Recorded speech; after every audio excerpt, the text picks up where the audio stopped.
Or you four rolled up at the very least. Alright. We'll see. So we got, again, Hannah. Let's see. Oh, there we go. He left We and got joined. Hop and Marcus. Alright. Hear me? Yeah, we can hear you. Yes, we can. Yeah, I need your character roll up. Alright, sounds good, Eric. Yeah, squid. We got Squig. Okay. So, we'll start with Hannah, and then we'll make our way down the list. We're just gonna roll up abilities first, then maybe choose classes next. I got coffee. Who's going first? It's good. Actually, we'll go down the list on who came here first, I suppose. So that's Squig, he's been waiting here the longest. Alright.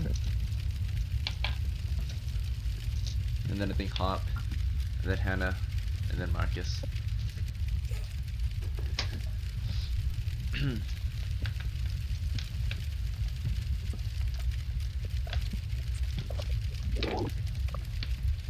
Alright, so we'll start with strength. So this is for Squig. Alright, so pay attention, Squig. The character has a strength of 15. That's really good. Good start. Wait, do we have to save this information, or you're saving it? You should try to save it if you can. I'm Alright. saving it too, so grab a pencil and paper and begin taking some notes. You can if you want to. Unlike newer versions, like modern version D&D, you need a whole Yeah. packet for one character. In better the if old you save days, it as you well, just need just in case a something single line of care. Sorry, what were you saying, Squeak? Okay. Is he lagging for anyone, or it's just me? Yeah, he's kind of it's a little slow. Yeah. Okay. All right. Intelligence. Squig, your character has 8 intelligence. Wisdom is 14. Dexterity is 12. Constitution is 6. And charisma is 17. Hello, can you hear me? Pretty lucky roll today compared to yesterday.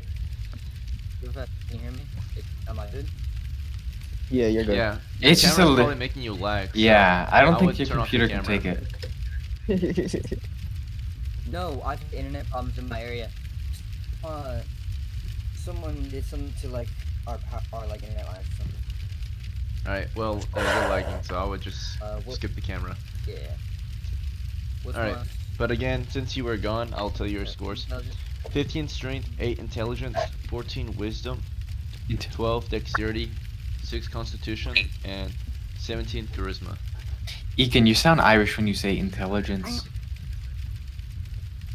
Sorry if I give that off. I'm actually from Minnesota, so. Oh, dude, that's okay. Sorry. But yeah, I don't live in Minnesota currently though, but I'm from Minnesota. Damn, we were born there? Alright. Yeah, I was born in the States. Oh.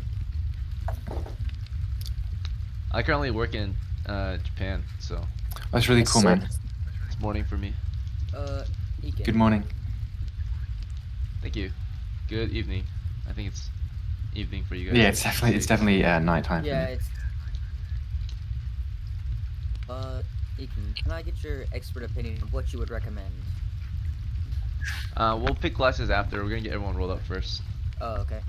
Did you get rolled Alright, for we're my gonna go with- silver HP? One thing at a time. We're doing abilities fair enough. first. Alright. Okay. We're gonna get Hop's character rolled up. Starting with strength. You've got 12 strength.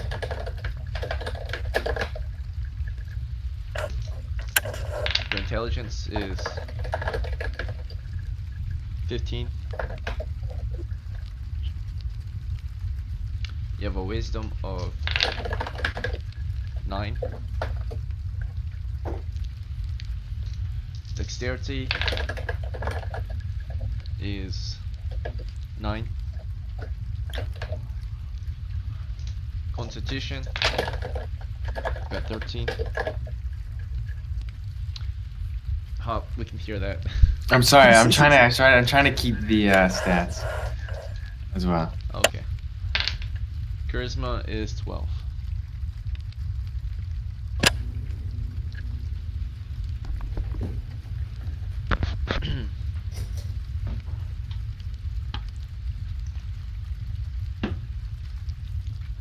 Okay, next we'll do, I think third in the chat was Eric out of the new characters. So we'll get Eric next. Eric, your character has 12 strength. Okay. An intelligence of 11. Did I forget to start the event? I did. Okay.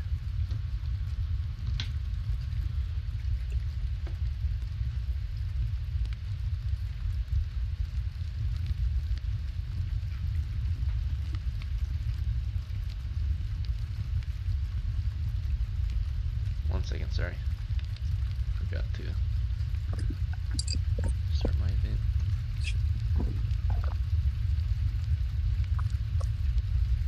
One second, sorry. Forgot to start my event.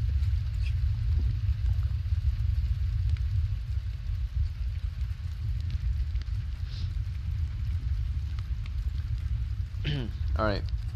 You got a wisdom of 5. Damn. No cleric for you. Dexterity of 13. Keeps it something. Constitution 9. Oh my god. Charisma of 13. Something, I guess. At least he's a good guy. Alright, then was Marcus in here before Hannah, or can't remember? I think so. You guys remember? Yeah, okay. Alright, just sit tight, Hannah, and then Marcus, Oh, you're next. you're good. Thanks. Alright, Marcus, you have 9 strength. Hold up. Alright, 9 strength. You have intelligence of 9.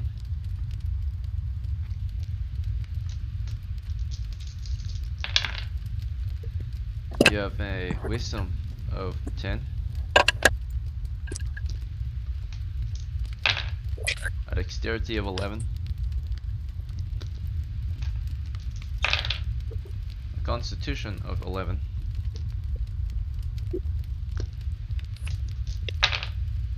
And a charisma of 14. Alright, and then Hannah. You have a strength of 11. An intelligence of 4. Ooh. Yikes. Cannot read or write. A wisdom of 17.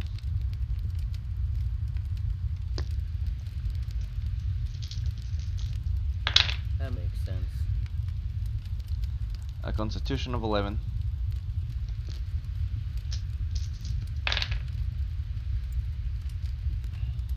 Sorry, that was dexterity. Dexterity of 11. My bad. Constitution is 6. And charisma of 14. Alright. Alright. So now we're gonna pick classes. So I'm gonna go over the classes and you guys will decide which class you wanna play. So there are 4 classes that belong to a race of men in old school D&D and 3 that belong to demi-humans. Among humans, there are clerics, fighters, magic users, and thieves. Pretty much, clerics require a good wisdom score. These are your holy men. Templars, crusaders, vampire hunters. Their main role is to use their faith to turn the undead, to compel them, drive them off. So they'll likely carry a holy symbol around. They'll be able to fight in armor and weapons. They will, unlikely, you will rarely see them want to draw blood among humans, because their main purpose is to be faithful to God and to deliver, God's wrath upon the army of Satan and all the undead and such, right? So these guys are gonna go out to typically kill undead, and therefore they often will use only bladed weapons against or edged weapons against undead. But against humans, you will rarely ever see them use edged weapons because naturally, murder is a sin, right? So then there's fighters next. These are the best fighting classes or the best fighting men in the game, right? These are your soldiers, your mercenaries, your knights, and so on. So these guys are the best at, of course, fighting. They'll be in charge of protecting the crew and defending the party and fighting off monsters and such, hunting monsters down. So these they have fighting skill naturally. They have the most kind of hit points, and they are able to attack at double the rate of the average man, right? So they're way better at fighting than anyone else. And then there's magic users. These are like your scholars, your witches, warlocks, and wizards and such, or aspiring wizards. These guys are anyone in the world who uses magic naturally. So back then, classes were very simple. You weren't like a barbarian or a raider or gladiator or whatever. If you fought, you were a fighter. If you used magic, you were a magic user. So it was very simple. So yeah, magic user is able to use spells in the game. You get a spell at first level. They're very intelligent. They are able to typically also craft. They're the only ones who can craft magic items in the game. So, players can do so too if they reach a certain level as well. But they will be able to create the more powerful magic items. And then of course there's thieves. Thieves are going to be in charge of all the thief skills. These are your like scouts, your burglars, assassins. So they've got a whole list of thief skills to apply. They're typically going to lead the way, right? Scout ahead and prepare an attack for the party, right? These are, yeah, that's kind of their main role. They'll be able to backstab and, you know, whole list of these skills we'll go over if you do choose to play a thief. Then there's 3 demi-human classes you can choose from. By the way, fighters require high strength. I forgot to mention that. Magic users require higher intelligence, and thieves require high dexterity. Now it's the demi-humans. So dwarves. Dwarves are from, you know, deep mountain holes. They're very good craftsmen and miners, and they are also very good at fighting. But they're especially good in dungeons, right? And dungeons are one of the main places we explore in D&D. Next, there's the elves. If you play an elf, then you're gonna be good at fighting and using magic as well. Elves are from, you know, dangerous wilderness places, dungeons and wilderness and such, and they're able to cast spells and all that. So then there's and they're good at fighting too. Then there's halflings in our game. Halflings are half men, half fae. And then these guys are basically your ranger type characters. So they're gonna be very good at hiding in the dungeons and wilderness, kind of like thieves. And then they're very good at hunting down big monsters. They have a higher chance to defend against big monsters, and they're really good with bow and arrows. So the ranger class in the game, I suppose. Hunter, halflings. Those are your choices. So by the way, if you want to play a dwarf or a halfling, you need at least a constitution of 9. These men are, or these characters have to be tough. And if you want to play an elf, you have to have an intelligence of 9. They have to be smart. Let's see. Also, the elves require good strength, dwarves require good strength, and halflings require good strength and dexterity. So those are your choices. We're gonna go down the list, and you guys are gonna pick. Keep in mind what you want, so that when I get to you, you already know. But we're gonna start with Squig. So Squig, you have a high strength and high wisdom score and charisma. I would recommend, of course, fighter or cleric to you. I'm gonna go fighter. Okay. Alright. Next shall be I think it's Hop. Yeah. So Hop, you have a high intelligence and a high constitution score and a decently high strength score. So I would recommend magic user or dwarf or fighter to you. Wait, okay, what's a match accuser? Magic user is anyone in the game that uses magic spells. You get one first level spell that you can cast at level 1. And what was the first one again? Was it a dwarf? Dwarf, yeah. They're very good at fighting and exploring dungeons. Okay, I'll do a dwarf. Alright, sounds good. Next is gonna be Eric. You're gonna choose next. Oh yeah, thief. So, thief. Okay. And then Marcus. You have pretty much well-rounded scores. Not exceptionally talented at anything or bad. So you can really pick any class you want. No recommendations here. Wait, what's a halfling again? These guys, they're like half man, half fae. They're basically borderland humans, right? They are like ranger types, so they're often traveling, and they're really good at surviving the wilderness and using bow and arrows and fighting against large monsters. Yeah, I'll be that then. Okay, and then Hannah, for you, you're strong and let's see. Oh no, you're not that strong. Sorry, I misread. You're decently strong. Your character is wise and good looking. I recommend cleric to you. Okay, we'll go that.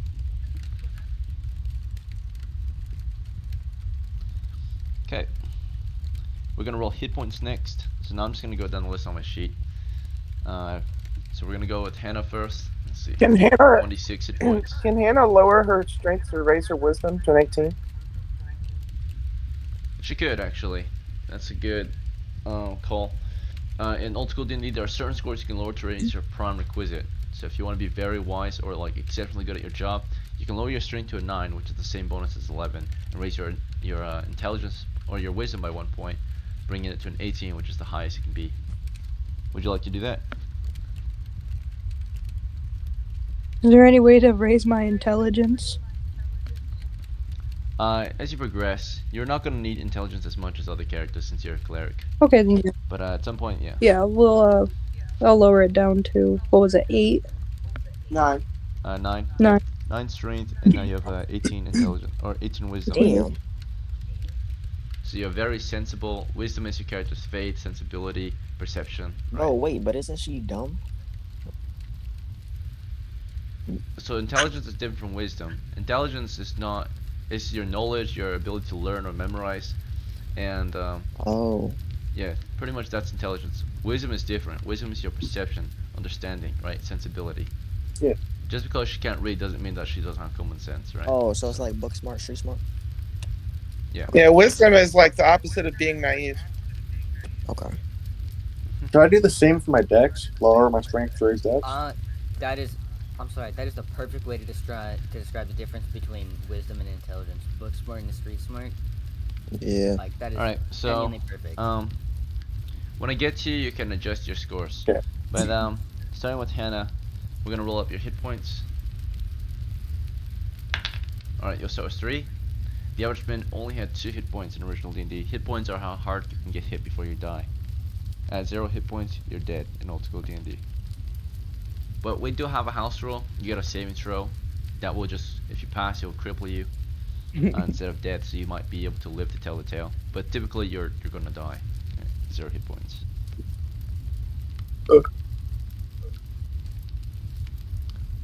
Alright, next is gonna be I'm gonna do Hop next. Hop has a D8 for hit points since he's a dwarf, very good at fighting, right? So he's got a high chance of taking a hit and not dying. Alright, well, you've got 2. With your adjustment of +1, that's 3. Not bad. Could be worse. Okay. And for a halfling here, he'll be starting with 1d6 hit points. No adjustment. Excuse me, sorry. Okay, here's a d6. 3 hit points. Yeah. That was for Marcus's halfling. Next is Eric's thief with a +0 bonus. 2 hit points. How many? 2.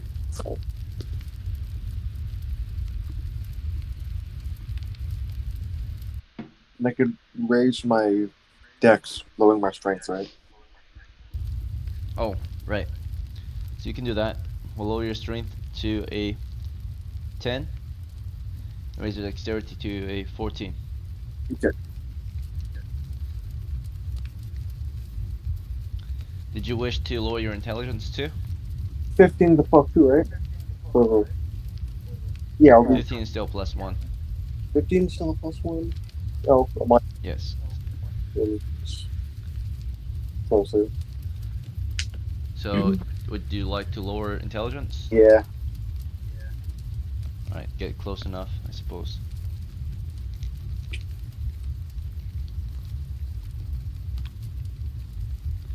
Okay. And, let's see, Squig.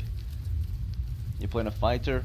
If you'd like, we can lower your wisdom by 2 points to raise that strength to a 16, so that you have a +2 bonus instead. So +2. So I take a hit to wisdom for +1 strength. Yeah, take 2 hits to wisdom for 1 to strength. I'll do that. Just gotta bring my Okay, wisdom down. so you have 12 wisdom Yeah, 12 wisdom. and 16 strength and now, 16 so that's a strength. +2 bonus on strength. Alright. Am I allowed to do this? Alright, we're gonna roll your hit points. Alright. What's your question? No, never mind. Alright, you'll be starting with 7 hit points -1, so 6. 7, 6. What do you mean -1? You have a 6 constitution. Oh shit, yeah. Alright, so next we're gonna do starting equipment, so you get your money. We're gonna start with Hannah, and I'm just gonna go down the list, and then we'll buy you guys gear. Hannah, you got very lucky, starting with 16 pieces of silver. Ooh. Okay, equipment, unlike newer versions of D&D, equipment equal to basically your capabilities as an adventurer. Money was where it was at. So, in newer versions of the game, of course, abilities. Oh, Hannah just dropped out. I'm sorry. Oh. Like, out? Well, she didn't say anything, but yeah, she left. She'll probably come back. Yeah, she's probably reconnecting. You're a little optimistic, man. Yeah. Alright. This happens.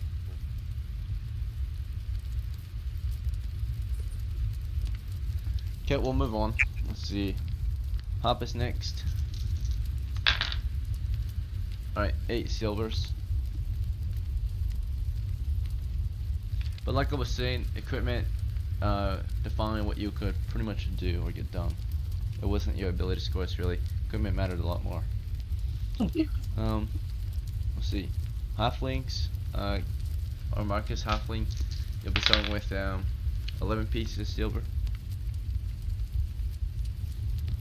And our thief from Eric will be starting with 9 pieces.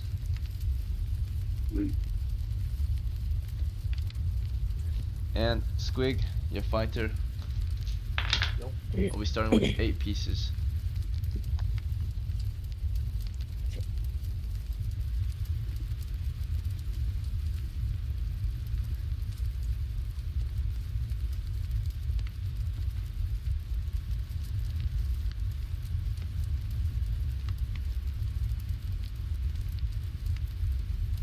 Alright, so we're gonna start buying equipment for Hopton.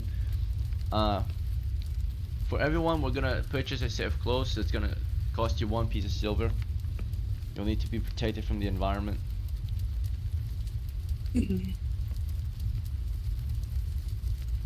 Disease is a common way to die. It can be easily avoided though, if you take proper precautions.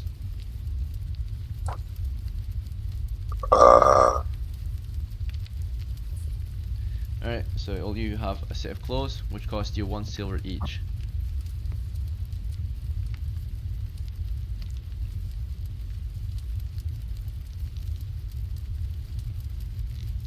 Alright, so we're gonna start with Hop. Hop, you have 7 silvers to spend. We need to purchase. Oh, I just got a message from Hannah. She said her internet crashed. Okay. Okay. Alright. So yeah, Just we'll bring just that come up. back to when she gets in. But let's see. Alright. So Hop, you got 7 pieces of silver. We bought you some clothes. We're gonna get you some weapons and armor next. I would recommend a missile weapon first. A missile weapon such is like a bow and arrow or a sling, right? So something that Okay. shoots missiles. Alright. I'll do a sling. How much will that cost? Is that 1 silver? Indeed. Okay. All right, And then how then- about the melee weapon? Can I get a dagger? That would be 2. Okay. All right, so you're down to 4 pieces. And then for What about equipment, armor? Sure. Oh, For sorry, armor, good call. Armor, you can get the shield, or a gambeson. That's all you can afford right now. Gambeson's 2, and shield is 3. I'll do a shield. Good choice. All right, we're down to 1 piece of silver left. With that last one, I could recommend you a container so you can carry some loot out of the dungeon. That sounds good. All right. The one you can afford right now is a sack. This is not the burlap sack or like a normal cloth sack. This is a leather sack. It will keep you a year. Somewhat water resistant, so that's why it's so expensive. 1 silver. You can also wear Okay. it. All right. Next is gonna be Marcus with 10 silvers. Marcus, you're a halfling. I'd highly recommend that you get the best missile weapon you can afford, because halflings are very good with missile weapons. You get a +1 bonus to hit. So I recommend What's the either the best one? crossbow. Crossbow or longbow are the best ones. There's also an arquebus, but it's quite inaccurate. What's the arquebus? Arquebus is a medieval gun. It's also too expensive for you. Oh. Alright, let me get a longbow, I guess. I don't know what that is. Alright, you get a longbow and arrows. English longbowmen were one of the strongest on the battlefield, right? Back in the day. For a reason. The longbow is pretty much the medieval equivalent to having a machine gun, right? Oh, let's fucking go.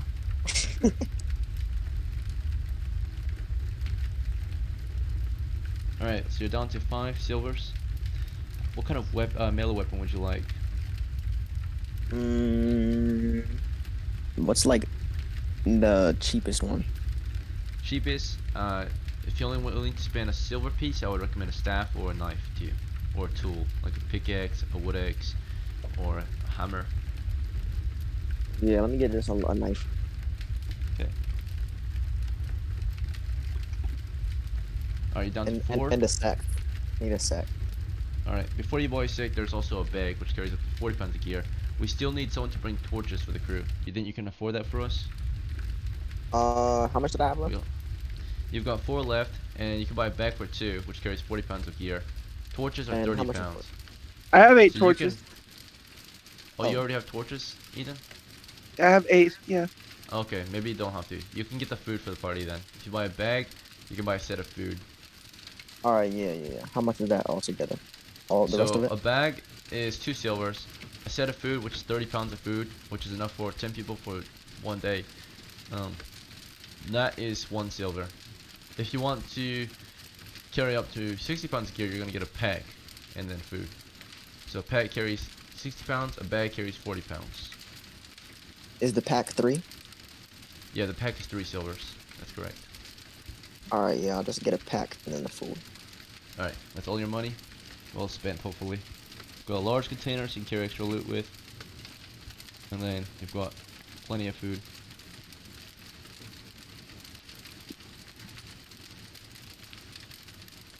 Okay. Good to go. Next is Eric with 8 silver pieces. First, I recommend we're gonna get you your lockpicks, your thief tools, or skeleton key, right? So that costs 2 silvers. You're down to 6. What kind of missile weapon would you like?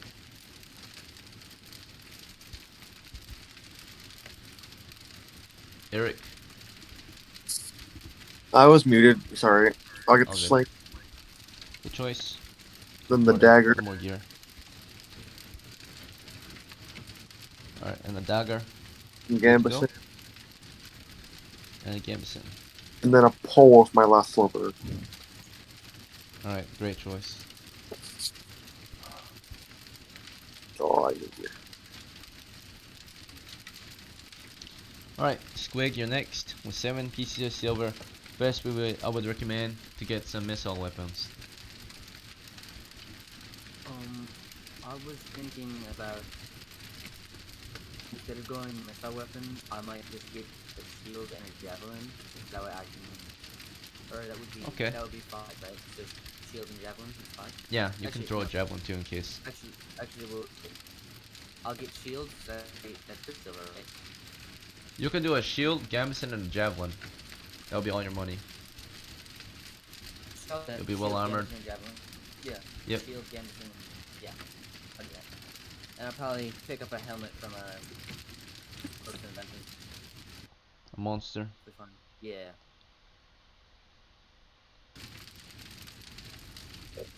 Alright, good to go. Money well spent.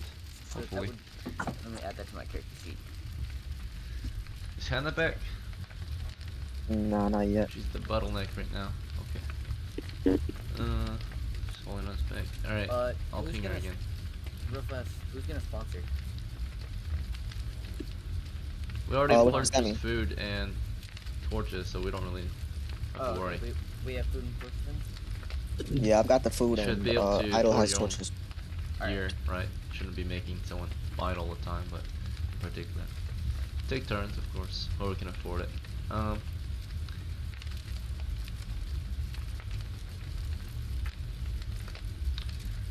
Okay. Alright then. We're gonna move on to the last step. It's gonna be choosing your character names. You must choose a medieval name, or if you're gonna pick a fantasy name, it's gotta be medieval-esque, or it has to have some kind of cultural root, so we can understand what the character might look like. Because in our game of Old School Dungeons & Dragons, it's not Earth, but we use culture similar to Earth, so therefore, naturally, you would look German if you picked the German name. You would look like a man if you picked the man's name. So, go ahead and figure out your names. When you have them, put your name in parentheses. I'm gonna be right back. I've gotta go do something real quick. I can't change. Look at my name and follow the format. Yeah. So it should be your name and then the first letter of your class and then level. So for everyone it's level 1. I think you can have to give me like a roll or something, because I can't switch my name. You should be. Well, Eric, can you not? and he just gave me the roll. Okay, Yeah. here we go. It's I don't know if Marcus and Hop has it. No, they have it. Let me check. Yeah, I got Yeah, it. Marcus I can check it. Yeah. Boom. Yeah, I'm definitely being this. This is the coolest name ever. Wait, you could choose names for yourself? Is that what we're doing right now? Yeah. Yeah. See, choose your name. Look Oh, at the shit. format in, look at the format in my name. So it's the Jaeger Fighter 1. So let's say if your name was James, it would be like James space C1 or something like that. You know what I mean? This is the perfect character. I'm a little short German man. I have to really try to survive because I rolled hella good on stats this time. Like I rolled fucking so good. I had 16 strength, 17 charisma, fucking stacked. Nah, yeah, that's a guy 1 second. character right there. Like 17 charisma, I might take collar this time, to be honest. Cause I have some of the maps. Wait, what's collar? The guy who just leaves the party.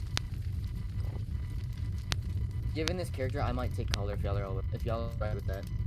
Doesn't have to be. Yeah, alright I'm fine with that. Yeah. My scary ass is going in the front.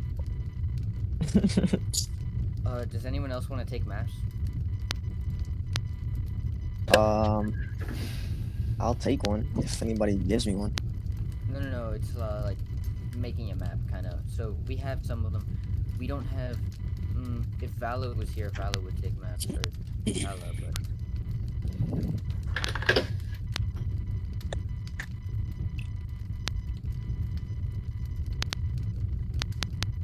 Bro, I love doodling my little characters, bro. Wait, you guys are making drawings? That's what I'm Have doing. Look, Marcus. Hey, I'm gonna break it to you. Oh, Hannah That's said not a she's good trying to idea. join. Don't get attached to your character. Nah, I drew the other one too. He's fucking dead. He's just sitting on my table right now. He's just a little drawing over there. Use Hero Forge. You did the what? Use Hero Forge. Oh, nah. I'm not like making them look good. This nigga just has a little thing like above him that says epic halfling, and there's like a little laughing emoji next to it. Look at him. Hold on.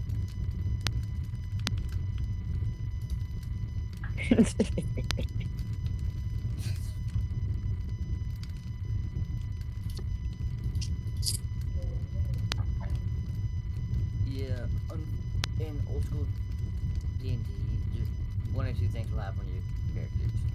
You'll live long enough to get super stacked, or you'll die in the first or you'll die in the first couple adventures. Yeah, that's what happened to me the second time. I was waiting for my turn, and then I just woke up at like 5 p.m. I have done that before. I can't even lie. I've done that. The problem for me, all of the games are like super early in the morning. Yeah. I'll be in here at like 5 a.m. waiting for my turn to kill these weak ass skeletons.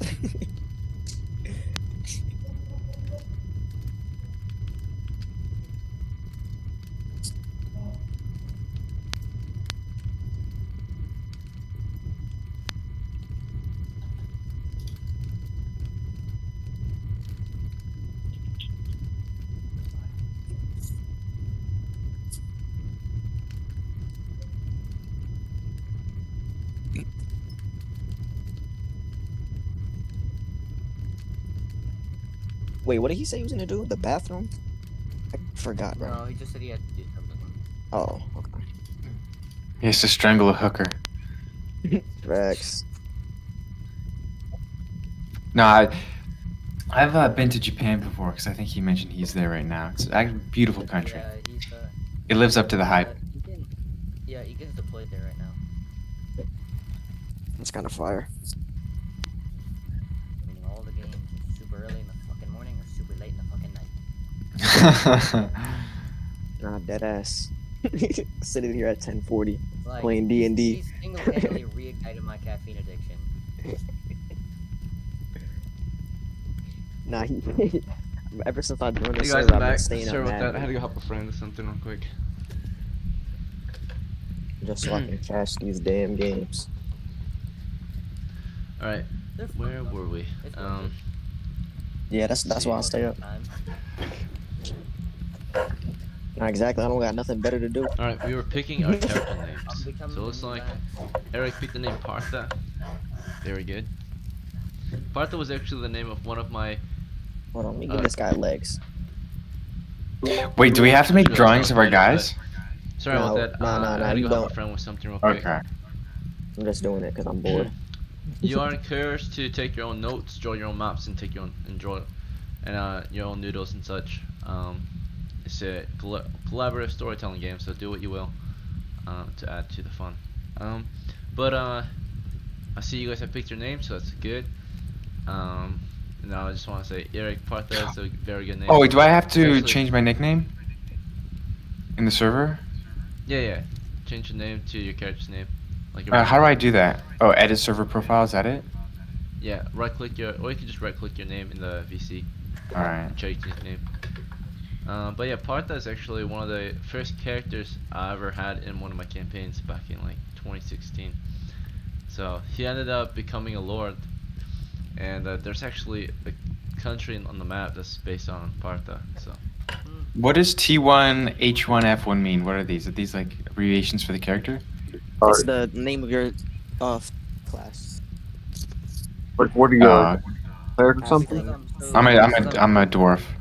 Then I think it's one. I've now Okay. made my guy in Hero Forge because I have a feeling that for once I might get my character up on his feet. We might be able to. Damn, we got all level 1s in here today. Yeah, Not even a level it- 2. It's really hard to get. It takes a while. yeah, it's a long grind to hit level 2. I think I had one And on like my team, the 5e, first for one. example, like level 2 character would be equivalent to, well, a level 2 character and from level 2 would be like equivalent to like level 4 character in 5e. So it's a longer process to level up. Okay. Yeah, the there's a lot more like kind of gaps and stuff like that in here. No, it's not Alright, showing. we'll see. Looks like Hannah's not back yet. Hop chose the name. Is it Reinhold? Yeah. I know a guy named Reynold. You know, I think that I Marcus might. chose the name I'll try and do a Godfrey. lawful character this time. I'm a Eric short chose German man. Sparta, and Squig chose Jaeger. Didn't you just play Jaeger? I played Jagger. Yeah, big difference, buddy. Like Mick Alright. Jagger. And the next time he's Living gonna be in another man's Jaguar. shadow. Very well. Yeah, then next time after that you be Jaguar.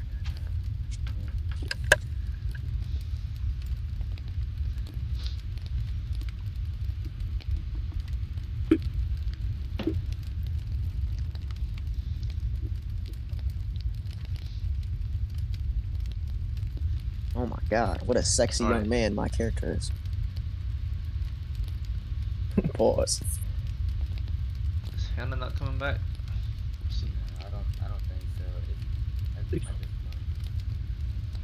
Didn't you say like your internet crash or something? Whoever she DM'd, you could just DM her back, ask her if she joins. Ask her if she's gonna join back. Alright. We'll see. So, you guys are pretty much ready to go. We got 1, 2, 3, 4. We're gonna get Idol prepped up. So, Idol's joining us as Eden. First level thief. Yeah. Alright. Idol, what would you like to purchase for Eden? I'd like to buy a spear. Okay. You only have 3 silvers. Is that okay? Yeah. Alright. And I do recommend that you might lead this crew since you're the senior member. All of these guys are rookies. Well, you know, I'll be out front checking for traps, but I'm gonna count on Squig to keep the formation in line. Aye. Okay. So Jaeger of House Squig. Don't worry. This time I will try my hardest to make sure no one dies. That's Alright, we do not have 6 to 8 recommended characters, so you are allowed to recruit some retainers if anyone would be interested. You do have to pay a retainer though, and you have to convince them, give them good reason to perhaps join you. These people, this is not a video game. You're talking to another man. Imagine, right? You're trying to get someone to risk their life for you to serve you on a campaign, right? So these people are not going to be easily swayed. And if you sound like an idiot, you're gonna look like an idiot. So, who would like to perhaps recruit some retainers? I ain't got no money. mm. You can make them a promise of money as well if you're persuasive enough, right? Say you Well, promise yeah. them a share of the treasure. We can give him a little cut. If they die and I survive, well, Yeah, if they die, they get nothing, and their family gets nothing. Possibly, they may or may not get unintentionally crushed by a rock. May or may not have been pushed by me.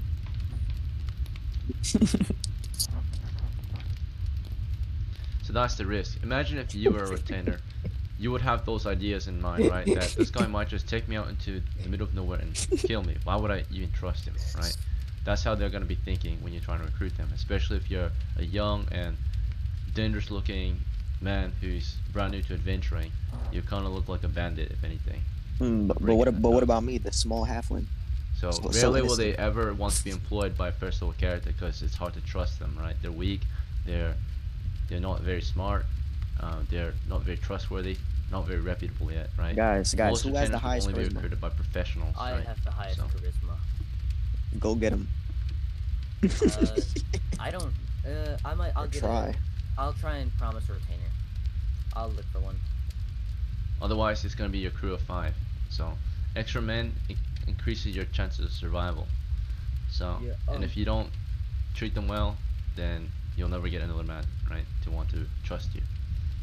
Egan, can I get a retainer? You can try to recruit one, yes. So we're gonna take the time to do this.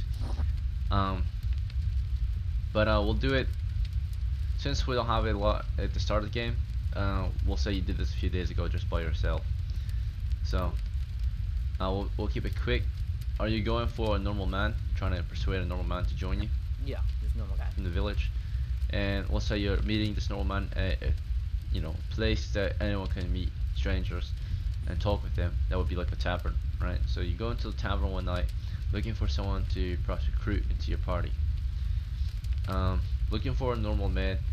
Perhaps you walk around and you're just open to any normal man that's alone that you can talk with, or what kind of man are you looking for? No one in particular, just someone who looks like full body. An able body. All right, looking for work. So you go around asking tables and, you know, other patrons, you know, if they might be interested in work. Tavern keeper keeps an eye on you, makes sure that you're not bothering his customers. So you do not bother them too much, right? Trying to advertise, trying to recruit. Imagine like a military recruiter going to a restaurant and just talking to every table. That looks really bad, right? And it's gonna drive off customers. So you're careful about it. You like look for someone that might be open to a conversation, and eventually you might find one man that might be interested. Let me see his name real quick. Alright, you find a normal man. He doesn't have much. You see that looks quite poor and desperate, so he might be willing to work for you. You see that he's actually just here in the tavern alone, sitting at a small table, a single table. He's an older man, and he just wears a set of peasant's clothes, right? Again, he doesn't own much. You like went to him and you like probably greeted him and asked if he was looking for work, and he was interested. He says like, hey, sure, I suppose I will hear you out. What kind of work do you have to offer?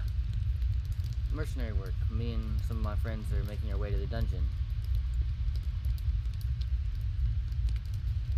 Mercenary work. So you mean to perhaps guard the dungeon? We're going to move through it and see if we can scavenge anything of value there. I'm not too sure if I understand or not.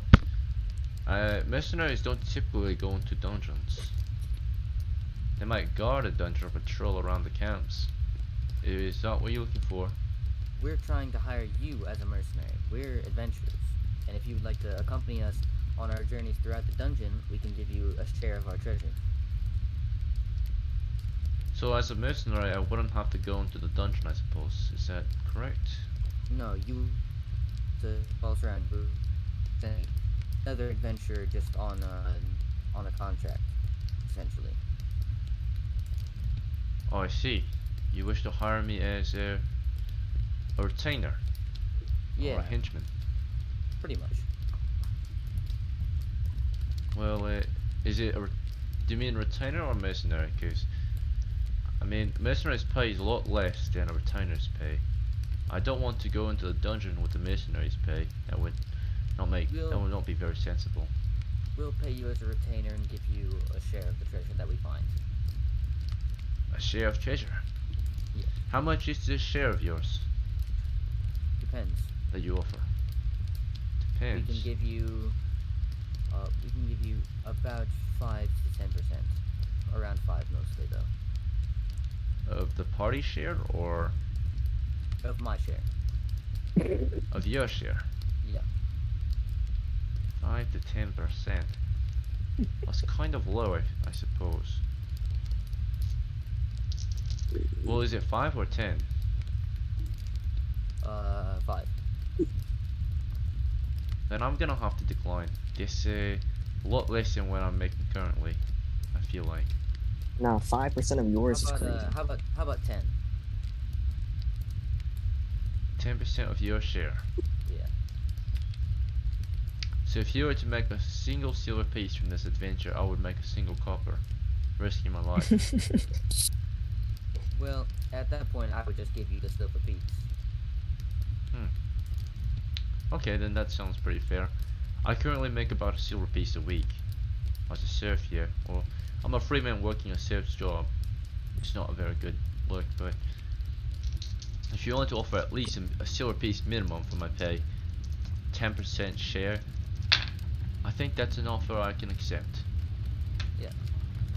So we're in Alright agreement. then. Yes, I will agree to accompany you on this adventure. By the way, we didn't really properly introduce each other to, or get to know each other. My name is Odolaric. My name's Jaeger. Good to meet you, Jaeger. I look forward to this adventure, actually. What kind of equipment should I bring along? If you can bring things to carry, and pretty much whatever you can get. But if you can bring a bag or a sack, anything you can do to carry things, that would be amazing. I'll try my best. Okay. And with that, you would meet him a few days later at the tavern to pick him up and take him to your party's ranks, right? When the party is formed, right? Band it together. So, upon the day of arrival, or the time to meet, a few days later, right? It's day 0 of your campaign, and it's we're gonna start it off now. So I think everyone's prepped up. We got our retainer. Did anyone else mean to hire a retainer, or was it just Jaeger? I think 6 should be good, right, guys? Yeah. Yep. Gotta go. Perfect. Alright, so we are now done with prep, so we're gonna enter the game. Before we enter the game, you guys will take a 5-minute break to get ready. So you guys are done with prep time. So go ahead and take 5, grab a drink, do what you need to do before you start Alright. gaming. What was his name again? His name is Odolric. How do you spell that? Odalric. Odalric. Odalric. Yeah.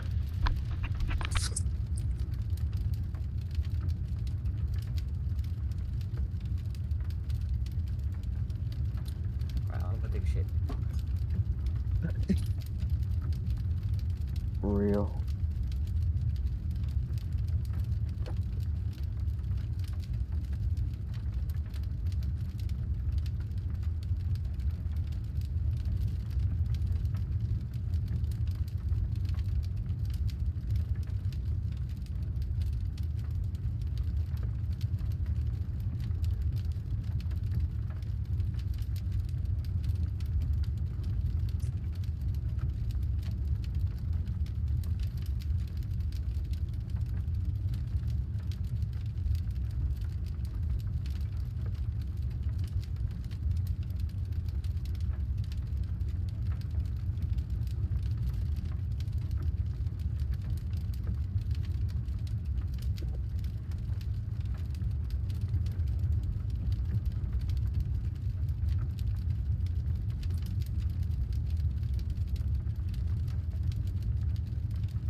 Took a big ass shit. I'm back. That's so fucking fine.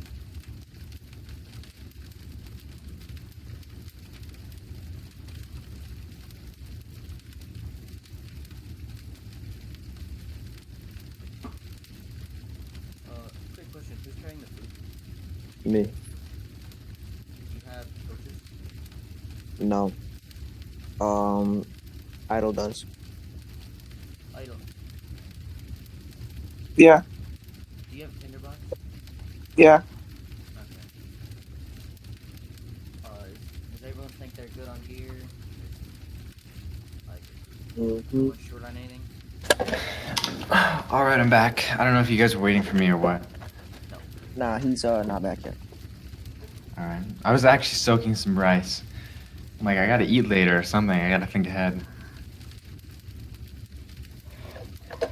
Yeah, just FYI, I think Egan's been streaming this lately, so you might want to watch it. Yeah. You can.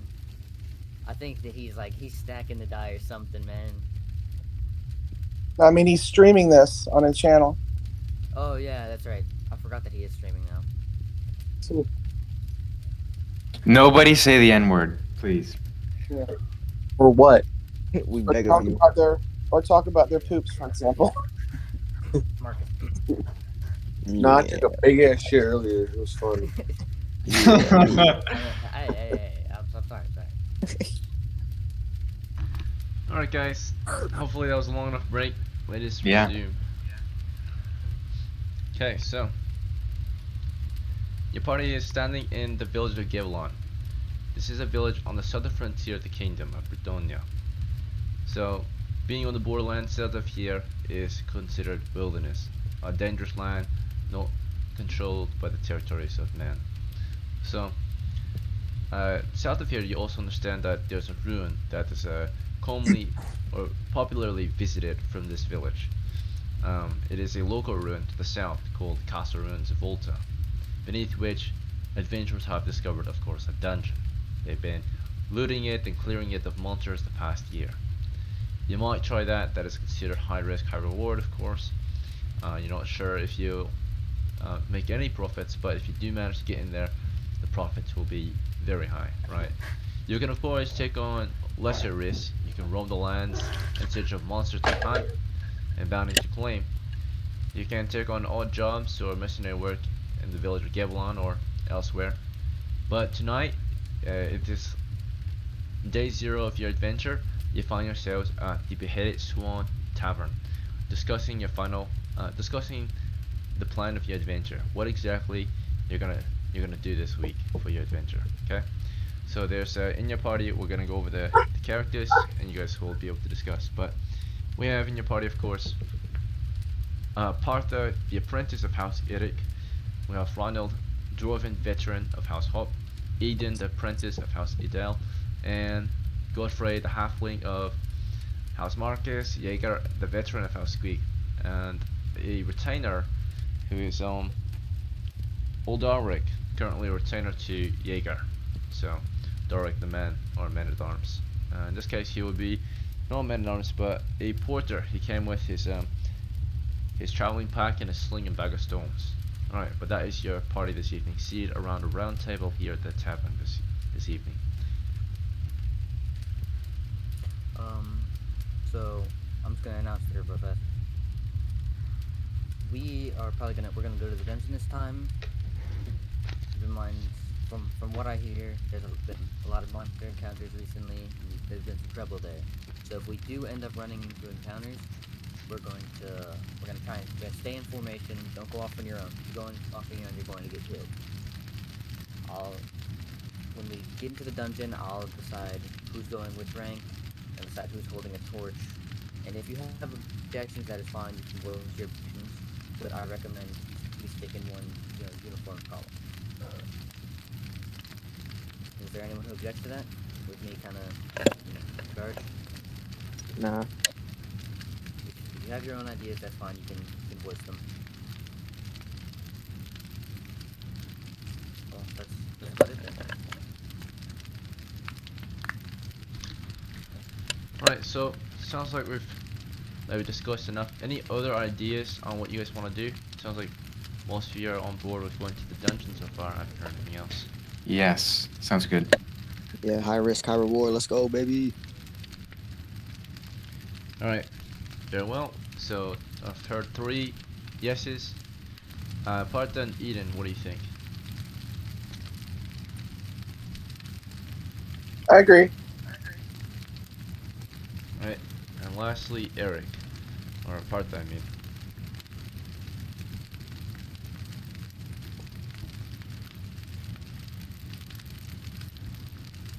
Are you on board?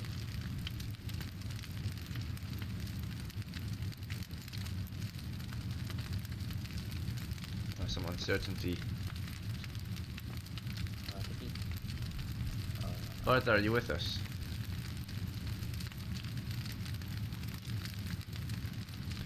Looks like Partha didn't show up to the party. He's not here at the tavern with you this evening. It's just the 5 of you. Fortunately, we lost someone. Eric, Yeah. Let's see. Oh, he's here. Eric, you there? Yeah, I'm here. You can Oh, hear yeah, him. he's here. You can hear him shouting from the bathroom. Yeah. Alright, He's well, the Man, I- party has discussed their plans for this week. What do you think? Man, I'm getting the fuck out of bed, but I'm gonna fall asleep on my school with my desk. We're about to start. I know. Going to the desk. Can't find my bed.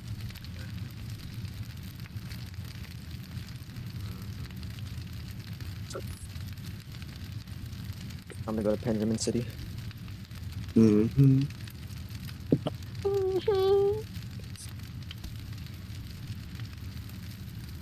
Bed's too comfortable and warm to try and not fall asleep in it.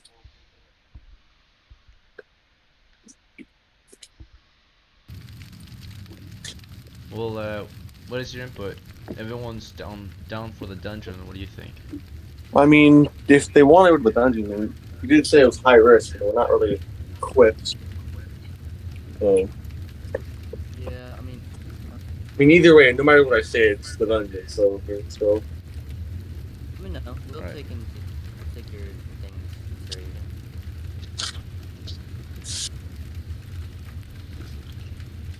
The past few weeks, adventurers, at least this party, as members of Eden's party, have been taking on low-risk jobs, and they've still been getting screwed over for it.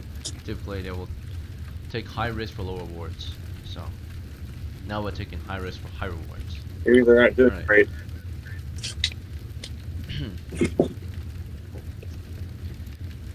Let's set out then. So, in the morning after your breakfast, also, I suppose if you guys want to save money, you will just camp out on the outskirts of the village together, Yeah. under the stars with a warm fire, this winter day, winter night. It is currently early February of year 11 of the campaign.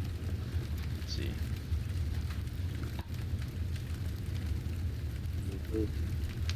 Alright. We'll be marching to get to Volta in the morning.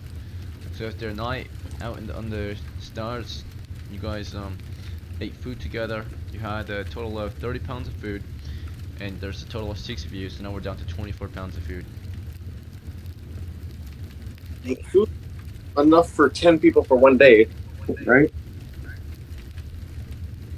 Yeah, well that was last night. You just ate 1 pound each. So now, In the morning, you have breakfast, and you lose another 6, dropping you down to 18 pounds of food. so what's that? Only like 3 of us could survive another day without food. So there's 6 of you, so we'll have enough food for about maybe a day and a half. Okay. So it's morning of day 1 right now. If you want to restock on food, you can. It costs a silver piece. I don't think anyone has money for it. Yeah. Alright, let us begin marching to Zavolta then, if there's nothing else to discuss. So you're standing in the village of Givelon. If you want to know about Givelon, this is where you're from. For most of you, if you're new, this is your hometown. You're homeless, of course, but this is the village you live in. So, before this, you might have been a serf, you might have had a different job, provided you a place to stay, but now you're on the road. Now you're your own man, right? A free man. So, Gavelon again is a borderland village. It is a settlement that consists of mostly homes, of course, or half of it being, village industry and such. Surrounded by a wooden wall. Beyond that is the countryside, including, you know, greens and farmland and such. Bit of wilderness, and then that's surrounded by a long fence that mostly protects the south border, since that's the side to the wilderness, right? So um, once you get through the countryside and the village disappears behind you, you'll eventually pass the final fence, and you'll make your way south of Givelon along the river, and you'll begin traveling to Zavolta. The river is heavily forested, so as long as you stick to the river, you'll move decently fast. But if you do go off the river path and start moving through the forest, you will be slowed by about 33%. Your party marches at the rate of medium footmen, which means you can march up to 12 miles in 8 hours. And that's a day's march. Beyond that, you would be forced marching your crew. Alright, as you travel, 3 dice are slung to determine the results of your journey. Before Whether it we went well or not. before we set out, I'd like to cross to the east side of the river. Okay, you're on the east side. So before you set out, there's a bridge in Gavelon you can use to cross over to the east side of the river instead of starting from the west. I'm gonna lead the party over to the side as well.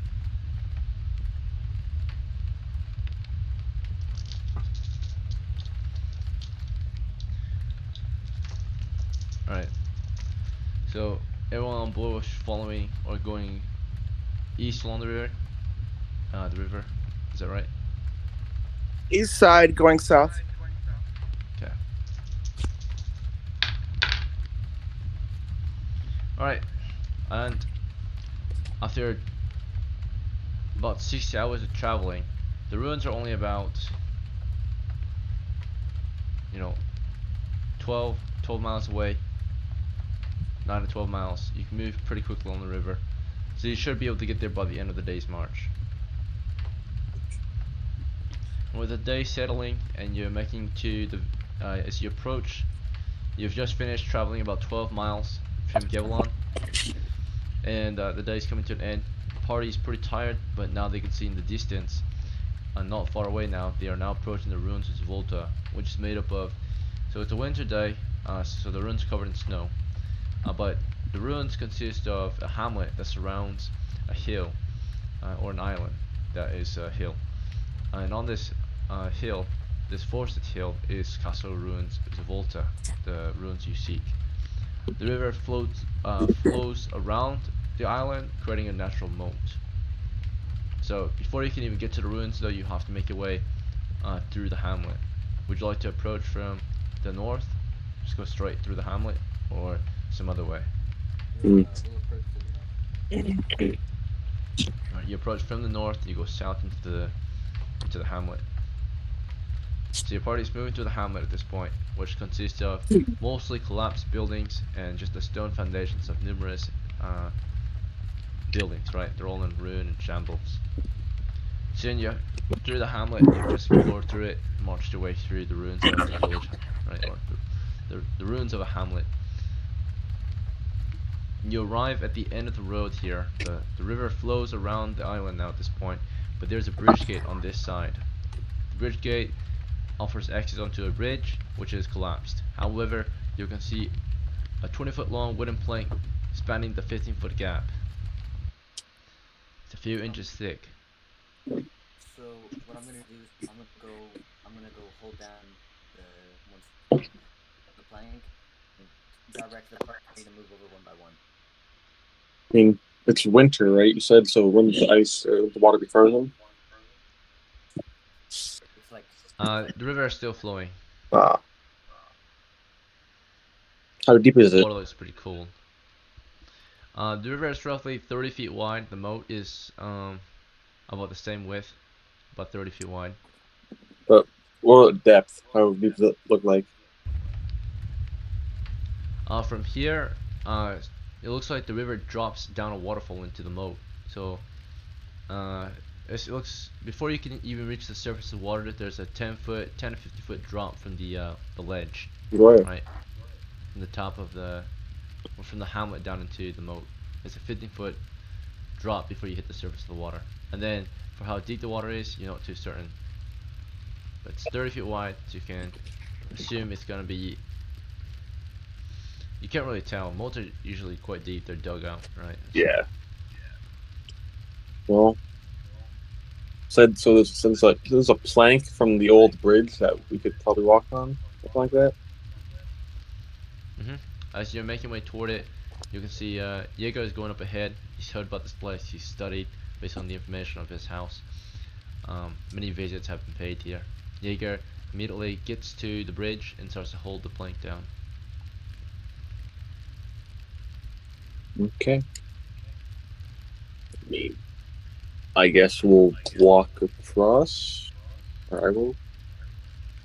Alright, Partos making his way across and he's inviting the rest of you to join him. I'll go. Godfrey's across. I'll go. Alright, Eden's there. I'll hold it down from the other side. Okay, Eden's holding it down.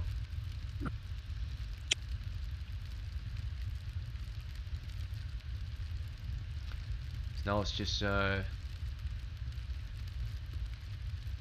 Reinhold and Jaeger and his retainer that are left to cross. Okay. I'm gonna send my retainer across.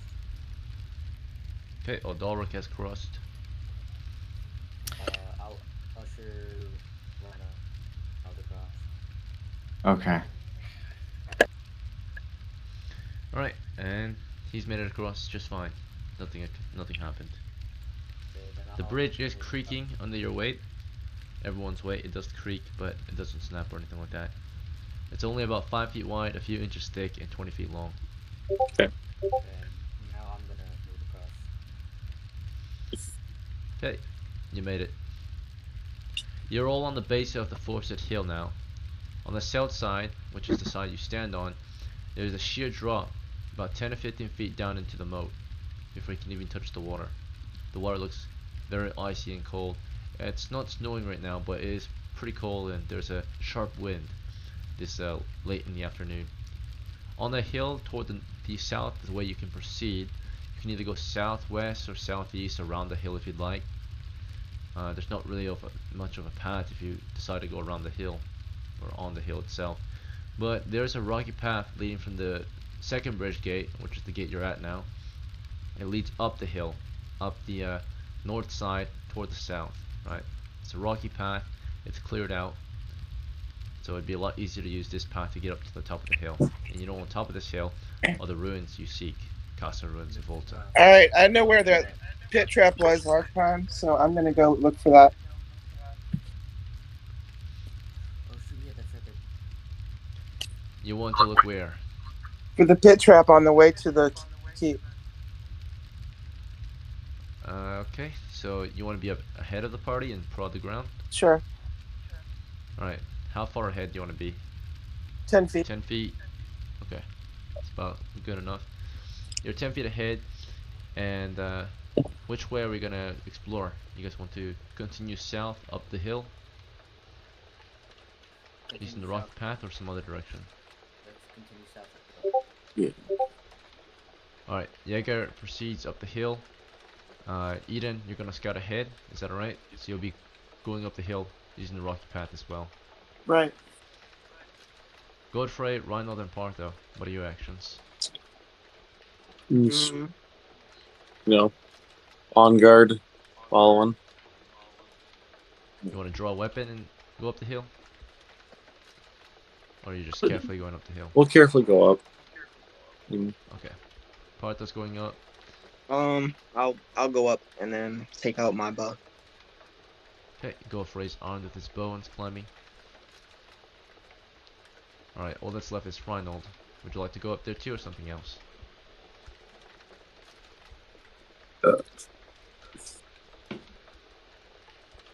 Dwarven, veteran Reinhold, you're being left behind. The party's almost up the hill.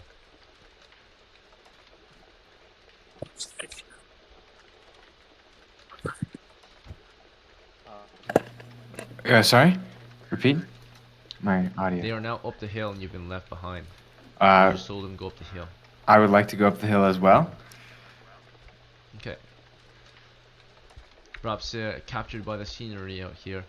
Rhino's a little late up the hill, but the rest of you have made it up the hill. It was a steep climb. And when you get up here, you arrive at the north wall of the castle ruins. The castle ruin wall is about maybe 50 foot wide, east to west. In the middle of it, there's a gatehouse. Through the gatehouse, you'll see it's only about a 10-foot passage. The first entry point includes a portcullis, a rusty iron gate. It's half raised. Within the gatehouse, you'll see a large circular pit. It's about 3 foot by 3 foot. You could go around it if you're careful. It looks icy and wet though. Lots of icicles hang from the ceiling and such. Further south, you'll see a set of double doors, wide open, leading or allowing way into or access into the actual courtyard or ward of the ruins. Right? How would you like to proceed? Let's avoid the pit. Like let's try and carefully avoid the pit. And then after we avoid the pit, we'll go through the resting area. Okay. You're making your way into the gatehouse at this point, carefully approaching, and as you approach the double doors, something steps out in front of the doors. A single skeleton holding a rusty, holding what looks like a rusty axe. Cleric. Okay, I'm gonna draw my javelin and shield and move everyone in their ranks. It is now advancing toward your position. Cleric. You are Turn that skeleton. Eden. You're at the very front. You're calling for the cleric. There ain't no. There's no cleric in your party. I'm gonna, Eden, I'll you're in melee at this point. I'll take. We're first all rank gonna with announce you. our actions. All right. So again, Eden's in the very front with her pole. I'm gonna run. Monsters at the door. Yeah, I'm gonna run away. Turn back and try to run. Your party's behind you. They're all like on the. You're north of the pit, or I mean south of the pit, and they're north of you. Most of them are standing to the sides of the pit. So unless they get off the sides, which they're carefully trying to get around right now, you can't actually proceed unless you try to jump over the pit itself. I will jump the 3 feet pit. wide. I will definitely jump the pit. Alright, you try to jump the pit, you turn, you're gonna hop over, hopefully the men further back grab at you, pull you in to the other side. But the ones who are next in line, the ones who are carefully making their way around the pit, so they're clinging to the walls, this would include, I need 2 volunteers. I volunteer as If you tribute. wish to be closer. Alright, Reinhold, you're standing on the east side of the pit, closest to the monster now, as she's leaping across the pit. Who else? Who's on the west side? Can I, Sure. Can I take a different action and? Alright, Parthos on the west side. I need one person to perhaps make way or catch Eden as she hops across the pit. I'll do it. So who's gonna volunteer? Okay. If you haven't taken an action, you can volunteer. Godfrey's gonna make way and try to catch her. And Jaeger, what's your action? That would Try not to be- interrupt. I'm trying to go with, give everyone a chance to take an action. So, That was me who volunteered to catch. alright, you both are volunteering to catch Eden. So, No. Eden hops back as Yotier carefully making the way around the pit. The monster advances with an axe and he's not alone. Let's see. A few more follow in behind it. A total of 3 of them making the way inside. So as they advance, the 2 that were on the side cannot fall back because there's too many people in the way. So you can either push forward so you have a better standing, or you can wait to fall back. What do you think? What's in the pit? You, Let's push. you look down the pit, it's quite deep and you can't see, it's too dark. Oh, we don't know how deep it goes. Not at the moment. You don't have enough light in the passage. Alright, so the enemy approach. Partha, you're holding onto the walls right now so you don't slip. The monsters are approaching. How would you defend yourself? They're about to hit you. Well, Gonna get in. I guess I'm gonna I'll. get in a rank formation. I'm gonna hop in first rank and. You wanna wait to fall back? No, I mean, Can you not interrupt Jaeger? Oh, I'm sorry. I'm talking to Partha. I'm sorry. I can't go forward. Also, I'll get attacked, so I can't go back. So, I guess it's. People are in the way. I guess so it's the pit for me. you jump down into the pit. I'll try and like hug the wall. You know. keep in mind you're a thief. Think about your thief skills. I don't know my thief skills. We didn't go over that. You don't roll for it. You can climb to your surfaces as a thief. Oh yeah. You can climb down the pit without jumping down and dying. Yeah, right? I'll climb down the pit. I didn't know Alright. thief skills were. It's been a while. Okay, so you immediately as they advance, you kind of hop down to the side of the pit and begin climbing to your surfaces. They don't reach you, or at least they'll have to hop down or climb down as well. While you're doing this, Ryan, who else was on the side of the pit? This was Me. Reinhold, right? Or Yes. Godfrey? No, you Godfrey. No, it was Reinhold. Godfrey, you're trying to grab someone. Oh, So Reinhold, you're on the other side. How do you defend yourself? Because you have to use at least one hand to hang on to the wall as you make your way around the pit. So you're in a precarious situation too. The monsters advance from the south, your friends are to the north, and they're in the way, so you can't fall back. You could advance, but that would mean melee. If you stay here any longer, they're gonna hit you while you're just clinging onto the wall. So what do? I use my sling, and sling is one-handed. Shoot at one? Yeah, I'm shooting a It sling. is, indeed. Alright. You unload one round on them. Hopefully you can knock one out before they engage in melee with you. And as you're doing that, of course we know that Godfrey and Jaeger are now grabbing at Eden. Okay, so let's see how this goes. We're gonna resolve the round of combat here. As the enemy advance, you get one slingshot on them, and they move to attack. Alright, 12 to hit. So we're gonna say you instigate combat against them. Therefore we'll start with missiles. And then that's 12 plus 1 for close range. There's some light here, so you can still see it's daylight on the upper level of the passage that comes through the north and south. So you see them normally still. So 13 to hit total, and that's enough to hit against a skeleton. Alright, you deal 24 damage to one skeleton. The closest one takes 1 damage, and that is not enough. Alright, you manage to just hit a limb, perhaps. One of the bones. Does not do much. Okay.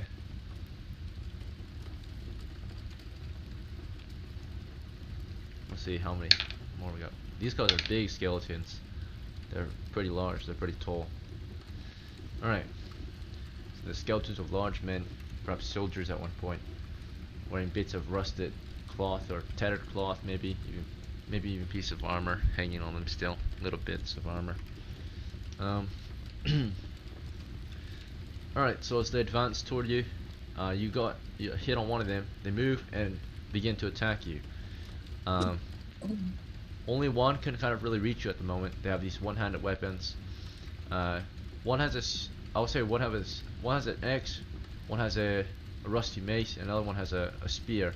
So two of them can technically reach at you. The one with the spear and the one with the axe get to you first. So the spear one can kind of reach over and thrust at you, as the axe one swings on you with 2 hands. So we'll see the one with the axe in 2 hands swings at you as you cling to the wall, lands a hit, and deals 5 points of damage. As you cling to the wall as tightly as you can, as they're slinging a stone, doing the best or all you can at the moment. You land a hit on the shoulder of that one. It ran up to you, shoved its axe into your arm as you clung to the wall. How many hit points does your character have total? Do you remember? How many skill points? What? Hit points. Hit points. I had. Well, originally it was Dwarf had 7. 3 hit points. It's 3. Right. Alright. So HP. Yeah. Alright, so you took 5 damage, dropping you to 0 hit points, or -2. So you're gonna make a saving throw versus death. Passed. He chops into your arm, forcing you, that's your arm that's clinging to the wall, forcing you to kind of grab the wall with your left arm instead. Your sling drops into the pit. You're holding onto the wall barely. Let's see, we're gonna roll to see if, because he chopped off the one arm you're using to hold the wall, and you got a sling in the other hand. So we'll give you a trap check, and on 1 or 2 chance you trigger the trap, which means you fall into the trap. After that, if you don't, we'll say your character was at least quick enough to grab the wall with his left hand instead, sacrificing your sling process. Alright, so you do not fall into the pit yet. You hold on to the wall. I would say that you used your right hand to sling the stone, so your left hand was chopped in. So it sliced into your, it chopped into your left arm then, so it literally chopped off your left hand. Your left hand goes falling into the pit, blood spits from your forearm, right? He's hacked off your left hand with an axe. A spear goes into you as well, landing a miss, hits the wall beside you. The average one, yeah, the average man would die from this, but your dwarf is strong enough to at least survive his hand getting chopped off. So, you've lost your left hand already. You would be dead, but instead you just lost a hand. So, let's see. That would be our dwarf, already a casualty. Let's see. That is unfortunately Hops Reinhold with a missing left hand.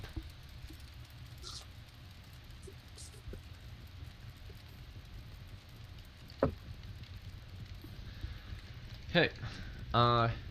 At this point, the round is coming to an end. This is the first round of combat. I saw the thief try his best to climb down the pit.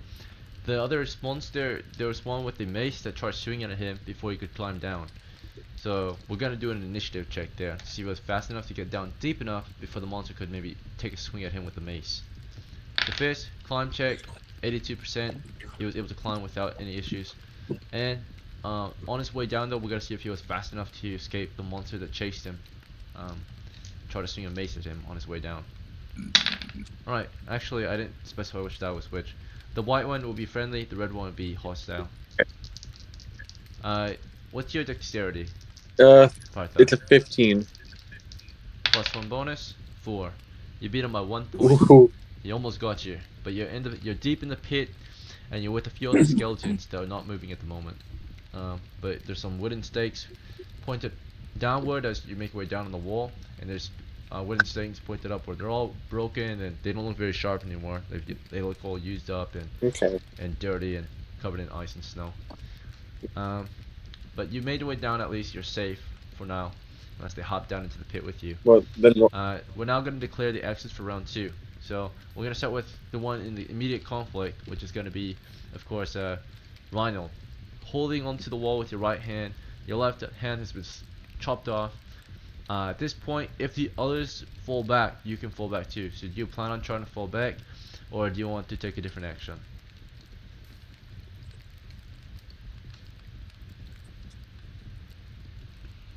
Dwarf veteran Reinhold, what do you think? Repeat the last sentence. What is your action? So I gave you some suggestions. You can stand here and wait a little longer so that you might fall back if your comrades make room for you. You might fight back, or yeah. What do you think? I take my dagger and fight back. All right, you're drawing your dagger at this point, but you have to have one hand to cling to the wall. So how are you gonna grab your dagger? could I yell something to him? So you're thinking about grabbing your dagger, right? Yes. You're hesitant. And then part that you can yell something to him when it gets to your turn. He won't hear it until the next round, of course. Oh, So- I guess I can't draw my dagger. So he's like hesitant. He's thinking about it. Like, keep in mind, like, this is all happening simultaneously. So part that you can't really say, like, if you do say something to him this round, he doesn't hear it. He hears it as he's thinking about his dagger this round. So next round he'll be able to act the information. If that Yeah. makes sense. He doesn't stand there. The monsters do not wait for you to tell him what to do before they swing on him. Right? All right, So I have an every idea. time you tell him what to do, he's probably dead. So Rhino, this round I'll give you one more chance since you're new. What's your action? Okay. Typically, I would say you were thinking about your action, right? Okay. What cost you your round? Okay. My shield's on my back, so I lean It is. away from them, and hopefully the shield protects me if they try to attack me. Okay, so you kind of turn and use your shield. It's on your left shoulder, so you kind of turn, right, and hope that protects you for this round. Kind of get behind your shield or duck, cling to the wall as tightly as you can. It's kind of the best chance you've got at the moment, unless your friends can help you out here. And then down in the pit is Partha. Partha, you made your way down far enough from the skeleton above with the mace in two hands. That skeleton looks like it's about to. It looks like it's just making its way around the pit now toward the rest of your companions with one hand clinging to the wall, the other hand holding the mace. Right? Is it like Yeah. carefully makes his way around the pit. What do you want to do from down in the pit? I guess I'll attack the one that's with the spear that's attacking Reynold. But You can't see that one from down here. I, You can see the one with the maze making its way around the pit. nice. And you can see the one that's right above the pit toward the south. That one's that one's the one with the axe. He just chopped off the hand of Reinhold. Oh yeah. Then So I'll those are the only two you can see at the moment from down here. yeah I'll attack one of the ones attacking Reynold. I think the rest of the party can handle the mace guy. So yeah. Alright, you take aim from down in the pit, and you're gonna fire up there. And then Eden, you were grabbed by Godfrey and Jaeger last round, so you're closest to the pit right now, but toward the north. What's your action at this point? I'm going to move. If you do not fall back, you cannot make. Or what's your action? Sorry, go ahead. Yeah, I'm gonna move north and then turn and use my sling. Okay, sounds good. And then Godfrey, what's your action? Wait, there's still like skeletons, right? Yep, to the south. I'm gonna take out. Wait. Do I still have my longbow up? Sure. You want to start firing on them? The closest one is on the east side of the pit, I suppose, or I think it's the west. No, east. Yeah. It's the side of the pit that this one's the mace. He's trying to get to your side. Okay. So with the longbow, can I shoot multiple shots in one like turn? Because it's like a machine gun, you said. You shoot one shot, one round, right? One shot. 1d8 per round. So yeah, you shoot one shot, one round. Versus a crossbow, it's one shot every other round because you got to reload. Yeah. So. Okay. All right. I think it was like the crossbow is like a bolt action. Fucking a bow is like a semi-automatic kind of thing. All right. I'll just shoot at the closest skeleton to us. Okay. Let's see. So you start firing. You want to fall back and shoot? Yeah. I'll let you more space. move half your speed and shoot. Yeah. Fighting withdrawal. Okay, so you're falling back and you're shooting, and then let's see. Jaeger, what would you like to do? I move to the nearest skeleton and try and attack With what? with my javelin. Like I'm moving in melee and try to attack with my javelin. And I'm going to Alright, order. so you're my moving into retainer- melee. Yeah, and can I like arc in order at my retainer to fire with the sling? Okay, so you're moving back and you kind of order your retainer, to fire a sling. You're like, use that sling of yours, right? And you move in with your shield, your javelin. Alright, so let's see what happens this round. So you say that this round, so he doesn't take that action until next round. But for this round, we're now going to resolve the combat round. So we're going to start with movement. So as you guys are all falling back and such, right? Eden, you're falling back, and you're taking aim. The only one that you have clear line of fire on is the one with the axe and the one with the spear, right? At this point, you'll see that Jaeger's going to a melee against the one off to the side. That's on the that's clinging onto the side, making its way toward your party. So Jaeger's moving up to that one. Therefore, he's blocking your line of fire. So you can either target the one with the spear or the one with the axe. I'm gonna target the one with the axe. I was not talking to you. Oh, sorry. So it's Eden and Godfrey. They're the ones shooting. All right, You would not be able to reach the one with the axe, Jaeger. You're on the other side of the pit. Did I even hit the skeleton? You're about to take aim and shoot, but as you're doing so, the one that's closest is going into a melee with Jaeger. Jaeger walked up to it, or ran up to it, and got into your line of fire. So if you fire, you're gonna shoot into Jaeger's back. Oh. All right, then I'll just. So would you like to take aim? I'll let you take aim at a different one then. There's the one with the spear and the one with the axe. But you gotta be quick. Which one do you go? Wait, is there anybody next to either of them? please just Eden fell back with you. Okay, so please I'll just Alright. shoot the spear. choose one of them, please. I'll shoot the spear. Spear. I'll shoot this spear too. Alright, so okay, that was movement. We're going into melee, and then we'll do missiles after. So for melee, we have melee between Reinhold and the axe and the spear. So Reinhold at this point ducks, covers himself with his shield as the monsters start to thrust and swing on him. Okay, we're gonna count this as a defend, so we'll give him a +2 from his shield instead of a +1. Mhm. So he has an armor class of 7 with the shield. And Reinhold, do you have any other armor? No, I don't have any other armor. It's just the shield. Give it. Okay, and your dexterity is 13, I think. No, that's your Oh, it's constitution. 9. My 9, dexterity is yeah. 9. So +0. Alright, so you have 7 armor class. Alright. First one scores a 6 plus 7, 13. Miss. Second one with the spear. 7 plus your armor class of 7 is 14. Miss. Alright, so your shield protected you quite well this round. That was a smart move. And then next is we have a melee between Jaeger and the skeleton clinging to the wall. So the skeleton clings to the wall with one hand and swings with the mace with the other. Jaeger, you walked up to this one with your javelin, start thrusting at him. He starts swinging his mace at you. Okay, so this one's gonna we're gonna do an initiative. Jaeger, what's your dexterity? My dex is 12. Alright. So they have normal sized weapons, both of them. Therefore, we're gonna check an initiative to see who wins, gets first strike, because that can mean the difference. Alright, it's simultaneous though. Red is hostile, white is friendly. Alright, Jaeger, you land a hit with your javelin, dealing a d4. And this is a edged weapon, so it's not as effective against the skeleton. It's made of bones. 3. Alright, so you'll deal 2 damage to it. And then let's see. The monster missed you. Cannot hit. It's the one with the mace. It has been wounded for 2 hits of damage, enough to kill the average man. Your javelin ends up hitting it in the arm.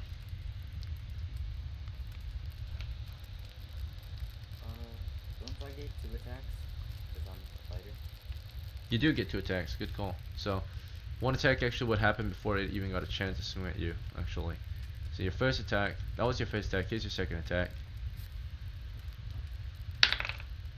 13 plus your bonus to hit. You should hit. Damage shall be another d4. You land another point. What's your strength, by the way? I forgot to ask. 16. So I have +2.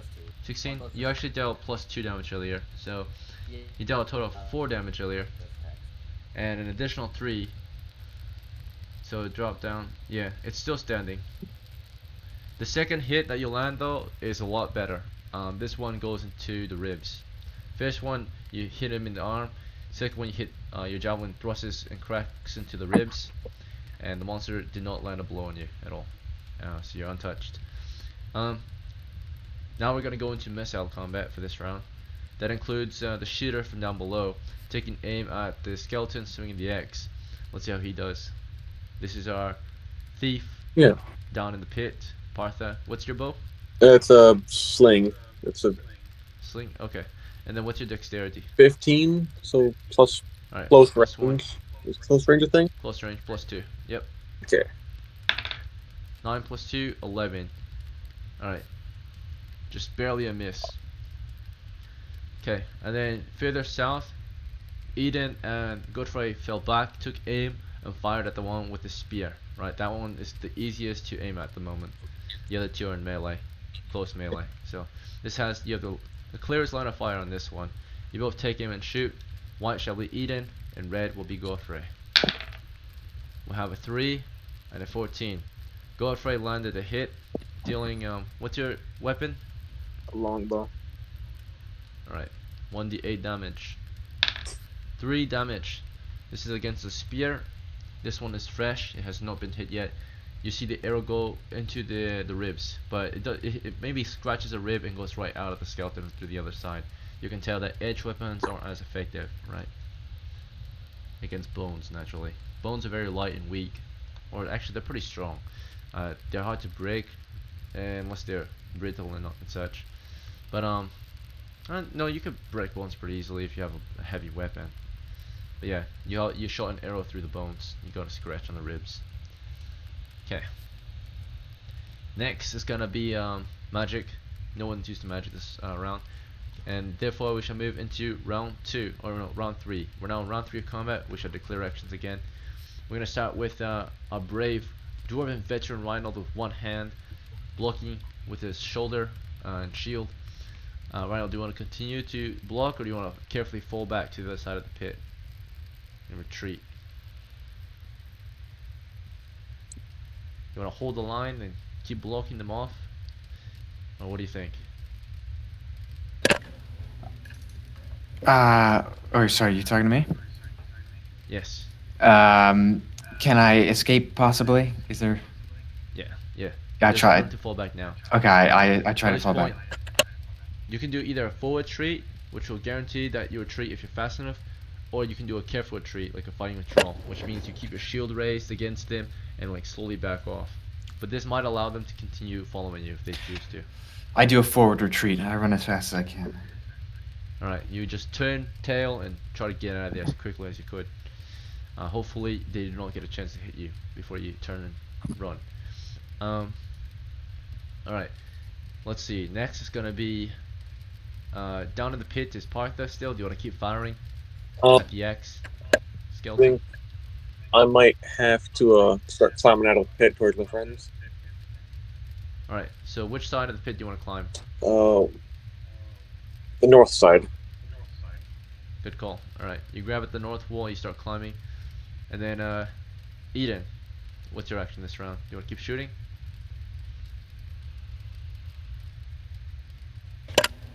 Eden.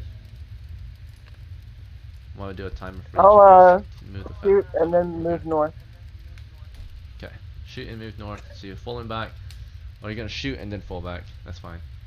So movement happens before shooting. So this round you're just gonna shoot, and next round you're gonna fall back. Oh well, Okay. I'll move then. I'll move and then shoot. Okay, so you move and then shoot. So you have slightly less accuracy perhaps. Okay, and then you won't be in close range maybe. How far back do you plan to move? Your character can move probably. I think you're medium footman. I'm completely unencumbered. Oh, okay. In that case, you can fall back up to 40 feet in one round as you shoot. Okay, I'll do that. Okay. You're still aiming at the clear line of fire. That's gonna be the one with the spear. Yes. Alright, so you're falling back as you shoot. And then, let's see. As you're doing that, Godfrey, do you want to fall back with Eden and keep shooting? Yeah, I'm gonna keep shooting.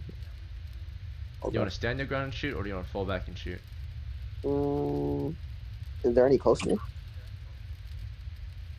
Is there any that are close to me? No. I'll just stay there then.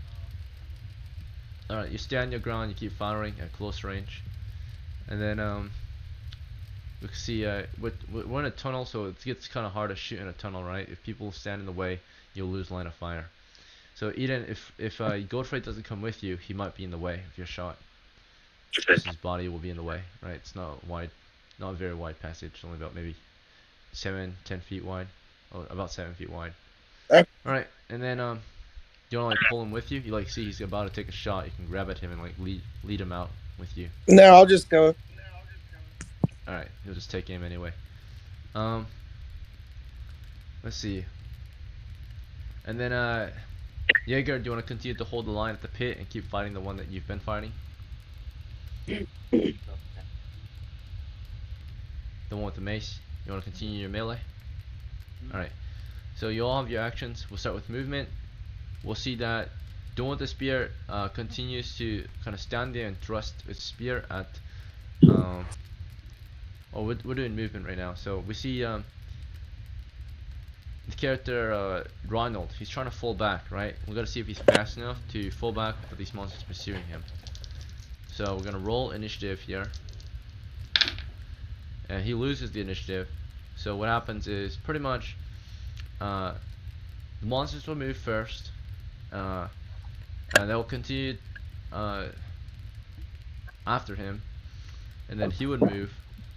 But they would see that if he's doing a retreat, it's happening throughout the round. That's why it's declared early on. So he's falling back because the monsters pursue him, and he's doing a full retreat. In this case, the monsters will pretty much get one attack on him before he leaves. They will actually follow him and make an attack, and they will get an attack in before he can kind of disappears, right? So that's what happens when they win initiative here. So they do get a chance to hit him on his way out. They will, walk forward after him as he like turns tail and tries to book it, right? So we also see movement between Eden. She's falling back. Part that you climbed out of the pit. Let's see. You can climb at the rate of half your movement, and let's say you're doing a quick climb, so it's your encounter movement instead of your normal movement instead of your encounter movement. Normal movement halved. I think that you are lightly encumbered, so I'm going to say that'll be about 45 feet. It's a pass. You easily climb out of the pit, and you can immediately fall back toward the north if you want. Yeah, why not? Alright, you run after your shooters. There's a lot of people in the way at the moment, but people are moving out of the passage, making space. We can see in the melee, still there's a Jaeger up against one skeleton. Let's see how that goes. Alright, so Jaeger gets a first attack against it. He's within range, melee range, so he's able to jab his javelin into it again, landing a miss, and then at the same time both of them continue to combat each other. We'll do an initiative, see if we can get one more first strike, maybe kill it before it has a chance. Alright, the monster has initiative here, landing a 14 to hit against his armor class. He's got a shield. And what's your dexterity, Jaeger? I also have a Gameson. My dexterity. Oh, good call. What was it? My dexterity is 12. 12. Alright, so you have armor class 7. So you're hit. You take 2 points of damage. Alright, Jaeger, you're sitting at 4 of 6 hit points.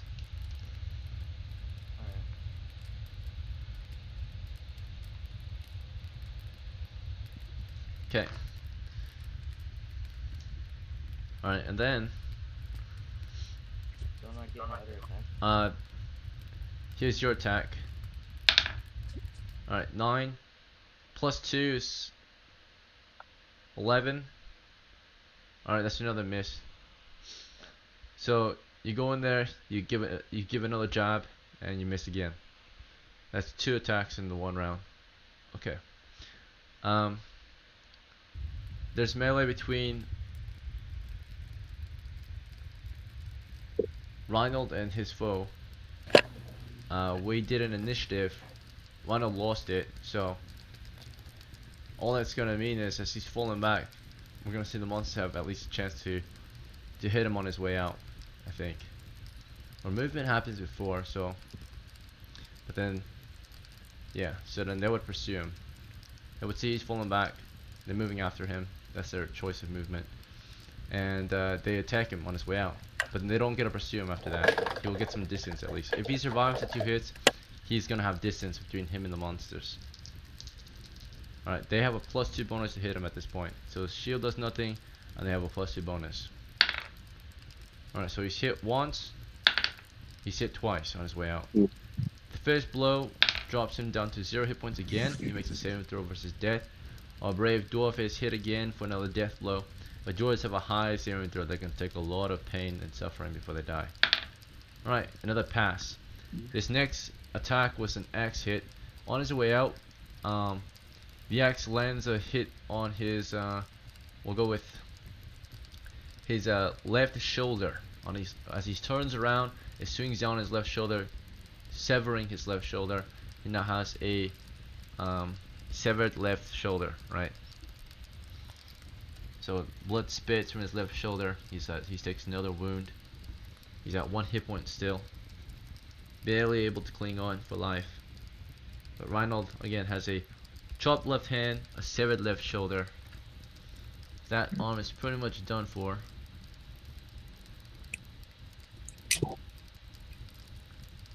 Alright, and then the other one manages to hit with the spear, dropping him to, of course, 0 hit points again, causing him another saving throw of his death. That one he fails finally. So as his left shoulder is hit again, or for one time, right, slicing it open. He is about to trip over himself as he makes his way past the pit. A spear goes right into the back, through his lung, into his lung, causing the monster to pin him, or to kill him, right? So the spear goes through his back and into his lung, and he falls on his knees, coughs blood, and then the spear is pulled out and he falls over dead. It probably rolls down into the pit too, or slides down into the pit. So we lose our brave Reinhold. He made perhaps a good call to flee, but it was just not fast enough. No one held the line for him. So let's see, Reinhold is lost to the dungeon.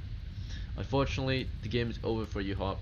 For the remainder of the game, you're welcome to sit out or spectate. But thank you Okay. for playing, and until the next one. Hey, that was fun, man. Hey, I have no regrets. God damn it. Alright. The game shall continue. We've lost one of our adventurers at this point. One casualty. Ronald is dead. Next is let's see. I think that's it for melee. We're gonna go and see how our shooters are holding out. So for missile combat, I see the character, the first one to try to take a shot, since he did not move, is gonna be, of course, Godfrey with his longbow, right? Yeah. You take him again. You fire at the enemy. The closest that you have line of fire on is the one that just killed Reinhold. This one has the axe in hand. You want to take a shot at him? Yeah. Alright, and you missed. Bruh. Okay. Wait, what's your dexterity? 11. Yeah, +1 for close range. You missed. 10 to hit. Misses. The monster is about to advance in close distance with you next round, so you better be ready to fall back. The next character to take aim and fire is Actually, Eden. I'd like to hold my fire since he didn't follow me. Okay. Very well. There's too many people in the way at this point. It's not just him, but Partha's in the way as well as he climbs out and makes his way south toward you, or north toward you. So Partha is leaving the passage, right, making his way out into the open. The passage again is only about 10 feet long, so the pit's in the middle of it, and so it's not hard to escape the passage, right? So Partha's out now, and you're out. The other ones in there still are, of course, Godfrey's in there still, and Jaeger's in there still. Odolaric at this point has made his way out and slung a stone, as ordered by his master. He slings a stone at the one that's fighting his master. There's no clear line of fire, therefore there's a -4 to hit. If he misses, he's gonna hit his master instead. He fires, misses, there's a chance he'll hit his master, and misses him too. Alright, so ends up just hitting or shooting a little high, right, going past them both. Okay, that was Odolaric. So in the midst of fighting Jaeger, there's some friendly fire from behind you, right? A stone went right over your head and past the monster too, and further down the passage, of course. Alright, we're now going into round 4 of the combat. So 40 seconds into the fight. Alright, we'll try to keep it quick. You guys will get 10 seconds to respond. If you don't respond, we're just going to move on. Okay, so we're going to start with the closer of the conflict. It's Jaeger. You want to continue melee or something else? I'm just gonna continue melee. Alright, Eden. There's a clearer line of fire now, but it's not super clear. You've got Jaeger off kind of toward the west, and you've got Godfrey still in there, firing rounds from the east side. So it's not really a clear line of fire yet. So what's your action? I'm going to move north full speed. Okay. You're just gonna retreat down the hill at this point. Yeah, I'm gonna go. And then I'm gonna go secure the plank for my colleagues and prepare to pull it to the other side if these skeletons get close. very well. Partha, your action. I'll start Hopefully you understand. I'll the situation. start moving north, just so I can see the skeleton with the axe. Just so I can't see him, then take a shot. Alright, so moving north means going downhill. So if you right now as soon as you leave the castle ruin, you're immediately starting to go downhill. Oh. So you're gonna be firing from downhill. So you're gonna have to wait a while before you see him. If you move any further downhill. Right now you're about 10 feet from the entrance. Do you wanna move further than that? Or? Yeah, I'll move further downhill, then just sit there and wait until he kills his face. Once I see him. Here we go. Alright, and then Godfrey. You're up in the front lines right now. You're about to be engaged in a melee. You're about to be in melee soon. So what's your action? Do you want to fall back or do you want to take another shot I'm or gonna. something else? I'm gonna run back as fast as I can. All right. You run back full speed, not giving these monsters a chance to hit you. Missiles are your best chance. As you can tell, if you shoot them, they have no chance of hitting you because they only use melee weapon. Cheese the game as hard as you can, right? We'll see. Odalric. He is also falling back at this point, going with the rest of the pack. He's like, Jaeger, come on, right? And then Jaeger, you're still holding the line. You're about to be surrounded. Do you want to continue to fight in the melee or fall back?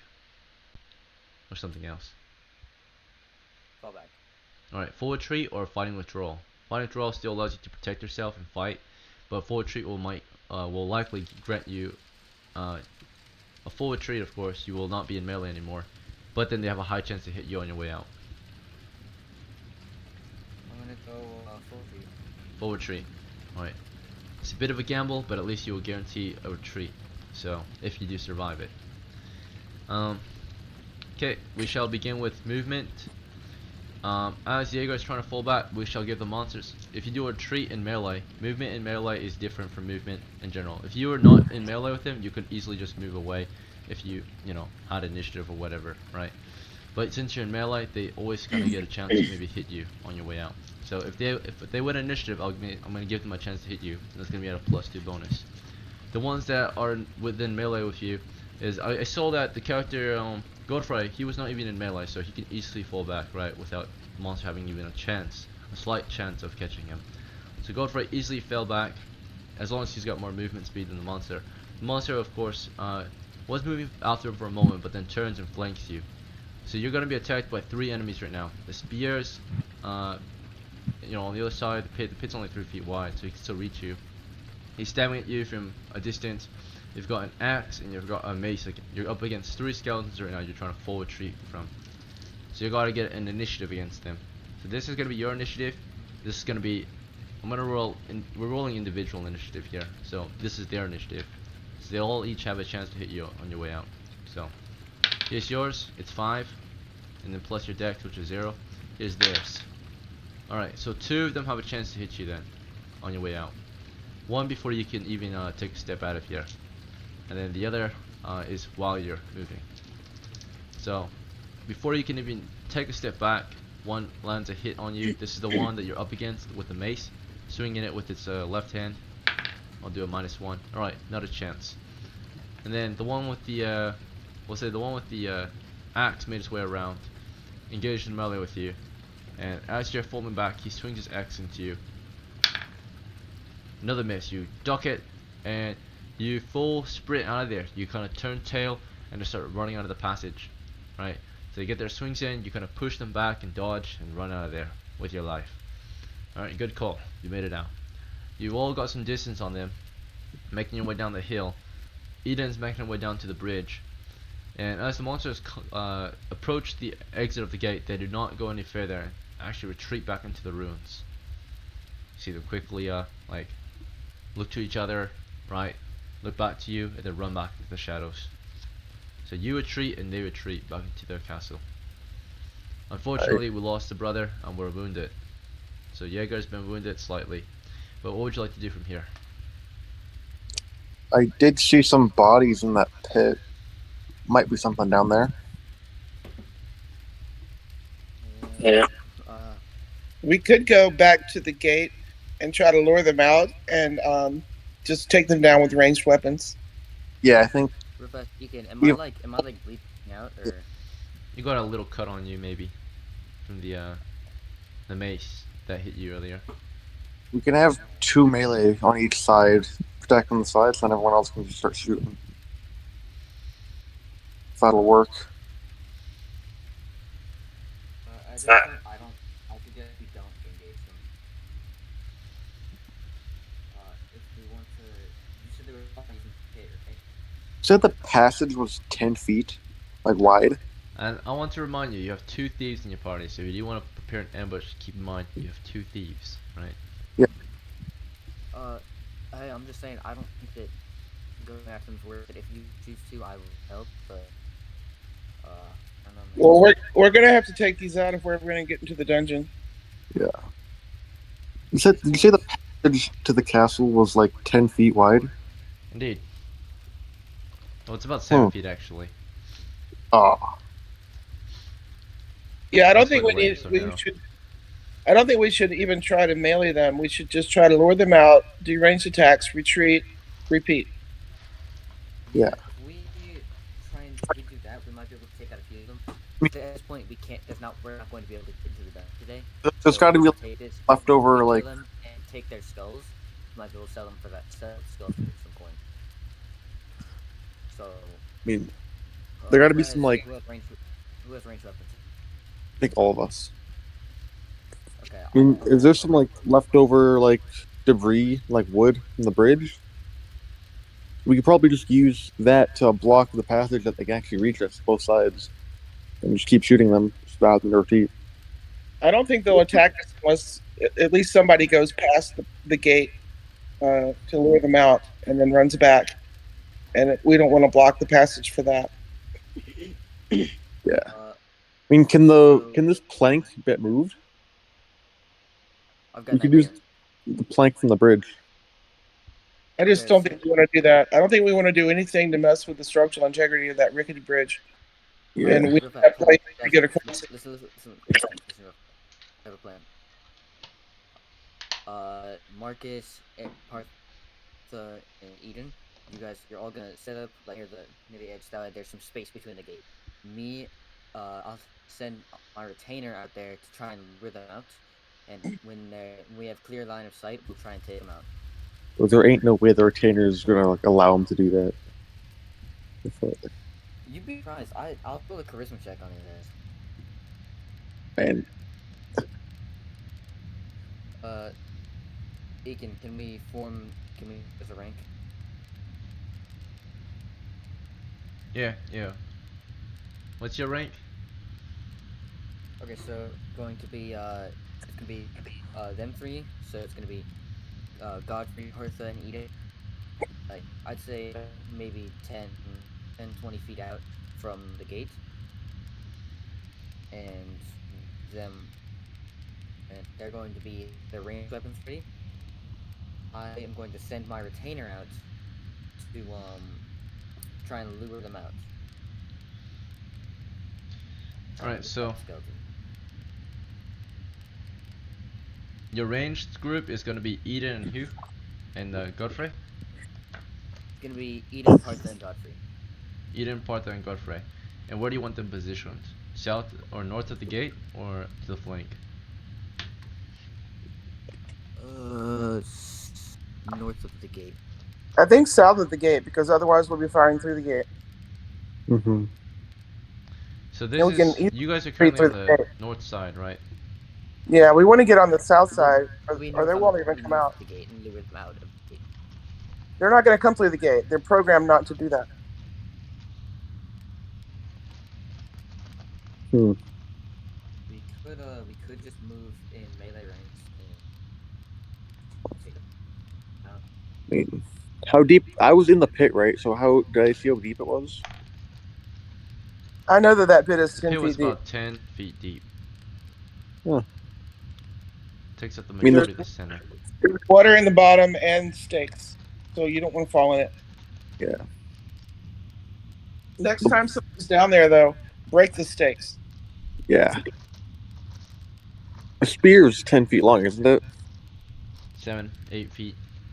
Oh, well, that everything I think of never works. Hey, That works. I don't know. I think we might have to cut our losses here, dude. If the I don't know. spear's 7 feet long, the chamber is 7 feet wide. I was thinking we could like wedge that between the walls right in front of the pit. When they come running out, they'll just trip over it because they're dumb skeletons. Why can't we just go line up in front of the gate and lure them out? I mean, Yeah, it's that's what I'm easy. saying. I was saying. Let's do that. Lure them out. Line up in front of the gate and lure them out. And we don't need to just have 3 shooters. We can all shoot. I don't have a range. Oh. Did the dwarf have one? His body's in the pit, I think. Yeah, his body's in the pit. So Is the pit out here or in there? In there. Okay. So, Ekin, so let's have them three. Let's have a free Partha and Ekin in ranks about 10 feet out from the gate. Alright, so they're 10 feet from the gate, and they're in a line formation, so they're just standing side by side. Actually, can we have 15 feet? 15 feet? Sure. You're 15 feet from the gate. Okay, let's just do 20. No, every day, sorry. So 20 feet from the gate. 20 feet from the gate? Yeah. Now you can't even see the gate. Oh, Yeah. no, never mind. Go back. It goes downhill. Can't even see it. we're south of the gate, not north. No, we're north. No, north we of the need to gate. go south of the gate. We're not going to be firing through the gate at them. We need to be on the other side of the gate. Yeah, we need to go on the other side of the gate, and then when they come, we fire at them. When they get close, we run through the gate. It's not that hard. Sorry, I'm kind of confused which trying. Because we have to go through that like gate for them to actually want to come out and try and kill us. Yeah, they won't be triggered unless we go through the gate. They're not gonna try and kill us while we're outside doing nothing. They're not going to try to come through the gate. We need to be on the other side of the gate. We need to be on the south side.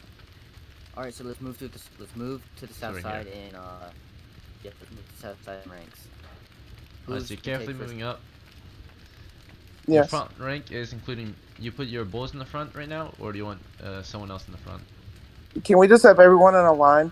Yeah, you could. It's 7 feet wide, so it's I don't. you could have I don't about maybe 2-3 shooters in the front. I'm saying that we're all going to be in a single line across. Yeah. Once we get through the gate, we're going to spread out and be ready Yeah. to fire. Alright. Well, as you make your way up back to the gate, you'll see that the undead, they're not there anymore. Right, somebody's going to have to go lure them out. So maybe the guy without the ranged weapon can do that. I already got hit. I could put my retainer. I could go try and like Lieutenant climb on shakes the his wall. head. He says, "We agreed that I was a porter, not some bait."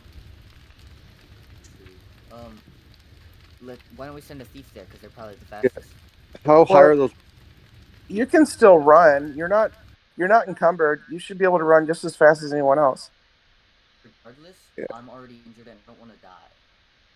More Well, they don't health have ranged No, I weapons. might have more health than anyone else. You know what? Fuck it. I'll just be the bait. God damn it. Good job. You're a good man. That's why I hired you. You can hire me? Alright, you want to go up ahead into the Yes, gatehouse? I'll go over, baby. Alright, you're carefully making your way through the gate into the gatehouse. There's a pit up ahead. You want to make your way around the pit? Yeah, I'll make my way around it. Alright, and as you're making your way around the pit, being careful about this, that's when they decide to come out. So you're on the ledge, or you're on the side, clinging to the side of the pit. You're about to hop onto the other side. You want to fall back at this point, or you want to advance? Yeah, I'm gonna start moving backwards now. Alright, you start falling back, so you quickly get back to the north side of the pit and start to carefully fall back as they enter. And they stand on the other side of the pit watching you. And then you carefully return to your party's formation. They stand right there in the open. Alright, now's the time to fire your ranged weapon. Can we see them? Yep. Fire! Alright, you take aim and fire together. This is so yeah, like usual, you should always bring, if you want to be a good fighter, you're handicapped if you don't have a missile weapon. Just because you're a fighter doesn't mean you don't use missiles. You know, so like the mercenaries that I have listed, they all have missiles, because if you want to be fully capable in old school D&D, you need to be able to shoot and melee. So Tell your retainer to fire too. alright, Yeah, I'll also so we send got my retainer. Eden, Partha, Godfrey, and Odalric are opening fire. Odalric is Yeah. gonna expect more pay at this point. He's like, this is not what I signed up for. I didn't sign up to hunt monsters down. I signed up to carry gear. So this sling is more of a self-defense, but he fires anyway. He's just a bit reluctant. Well, actually, we'll go do a morale check to see if he listens to that order. All right, what's your charisma? 17. All right. Since you seem like a trustworthy man to him a little bit, He will continue to follow your orders, but he's probably expecting that extra pay that you maybe promised him earlier. So, all right, let's see how it goes. This is Eden's shot. That's a hit against one of them. There's 3 of them standing there. One with the mace, one with the spear, and one with an axe. Which one do you want? Which one did you aim at? The one with the spear. That's the one I've been trying to kill. Okay. So the one with the spear takes 6 damage and goes down. Oh wait, that's what kind of weapon did you use? Sling. My bad. Alright, 2 damage. You can tell the stones are a bit more effective than the arrows. The stone goes into it, breaks a few bones, but it's still standing. I want to be a yellow dice. And then Partha is next. You said you want yellow. Okay. Yeah. 19. Oh, sorry, 13. 13 plus 1 for close range, and then plus 1 for dex. 15 to hit. That's a hit. What's your weapon? Sling. I'm aiming for that one with the mace. I think we hit him already, so. Going for the one with the mace, you deal 1 damage, and that's a kill. Hell He yeah. was already badly injured. Okay, that one, that's the final stone goes to the ribs, and bones crack and it falls on its knees and collapses. You see like almost like a spirit, or like you hear an evil presence dissipate in that one. We'll see. So there's a weird shrieking, and then yeah, bones crunch and collapse to the floor. Okay, next is Godfrey's shot with his longbow. Plus 1 hit for halfling, plus 1 hit for close range. What's your dexterity? 11. Alright, and then yeah, that's the only bonus we got. So 10 to hit, that's a miss. Alright, and our last shooter is Odalric with his sling, going for the spear as well. He misses. Alright, at this point the enemy fall back and take cover. Mm-hmm. So you destroyed 1 of the 3. The other 2 quickly fell back behind the doors. All right, Yep. you know your job. So they are in cover. You can't see them anymore. Alright guys. Do you want me to move and try and bait him out again? Yes. Yep. Repeat. Alright. I'm gonna try and move up to the side of the pit. Pit again. Alright, you move to the side and you wait there for them to come out. Let me see their reaction this time. It's immediately hostile as usual. They're animated. So they step out from the doors again, start to move in on you, and you quickly fall back. And they stand there for a moment, but they immediately start to fall back. But as soon as you make room for your men, and they're falling back again behind the doors, your men open fire again. Take aim and fire. Alright. We're tracking ammunition, by the way. So, Eden, you know how many shots you fired this whole game? Was it like 3? 2? I think it's 2. But I mean, I just picked more stones off the ground, whatever. Okay. So, stones are plentiful outside, but in dungeons you might not be able to find stones sometimes, unless you make them out of the walls. But you need nice round stones to sling. Alright, and the ones that really matter is the ones with bone arrows. Partha, do you know how many shots you've taken so far throughout the game? I got a sling too, so I mean, Oh, okay. You're good to go. I think it was Godfrey- Godfrey with the longbow. I think you fired about 3 rounds, right? Godfrey, do you know how many arrows you shot throughout the game? Was it about 3 so far? Yeah, 3. Okay. So you're about to fire your 4th arrow. You've got a total of 10. So, alright. So Eden, let's see your sling this round. Do you want to go for the one with the spear or the one with the axe? The spear. Spears are scary. 8. It's a miss. Okay. Partha. Alright, 12. Plus Plus the ball. bonuses of plus 2. Bonus for close range and dexterity bonus. Hits. You land Right. 1 point of damage into. Did you go for the spear or the axe? I'll go for the spear, you know. longer reach. Alright, you hit him in the shoulder. Okay. And then, Godfrey, with your Yeah. longbow. Do you go for the axe or the spear? The spear. Missed, unfortunately. God Odalric damn go it. for the spear as well. Gonna divide and conquer them. Another miss. And they fell back Yeah. again. I think we should move up some so that we can get more shots on them. You wanna just lure them out again or something else? Is everybody No. It's a lengthy process. is everybody okay with moving up some? Maybe just to I the other say, side. if it ain't broke, don't fix it. I say we just, I'll lure them back again. Okay. Alright. All it's really costing you is time with the lure method, right? Time and ammunition. Okay, But- you lure them out. You like walk up to the ledge again, fall back. They do the same thing. They step out and start to fall back. But before they can, you then take aim once again and fire. Same with Eden. This is just target practice at this point. Lands a miss. Part there. No. Missed. Jesus Christ. And Godfrey. Nat 20. Direct hit. Let's go. Alright, did you go for the spear or the axe? The spear. 6 damage. The arrow goes, it's not as effective as a stone, but it still deals a hefty amount of damage to the ribs. And at that point, bones scatter, and that skeleton falls over and crashes to the ground as well. Right. Bones Yeah. crashing. Another dies. But there's still one more, and Oldoric took aim and fired at that one with his sling. Missed. There's one left. He retreated behind the doors. Alright. You lure him out again, I suppose. The last one does the same thing. Steps out. Axe in 2 hands. At this point, it charges. It charges toward the pit and stands there for a moment. And then starts to slowly back off. But as it's backing off, you guys fire again.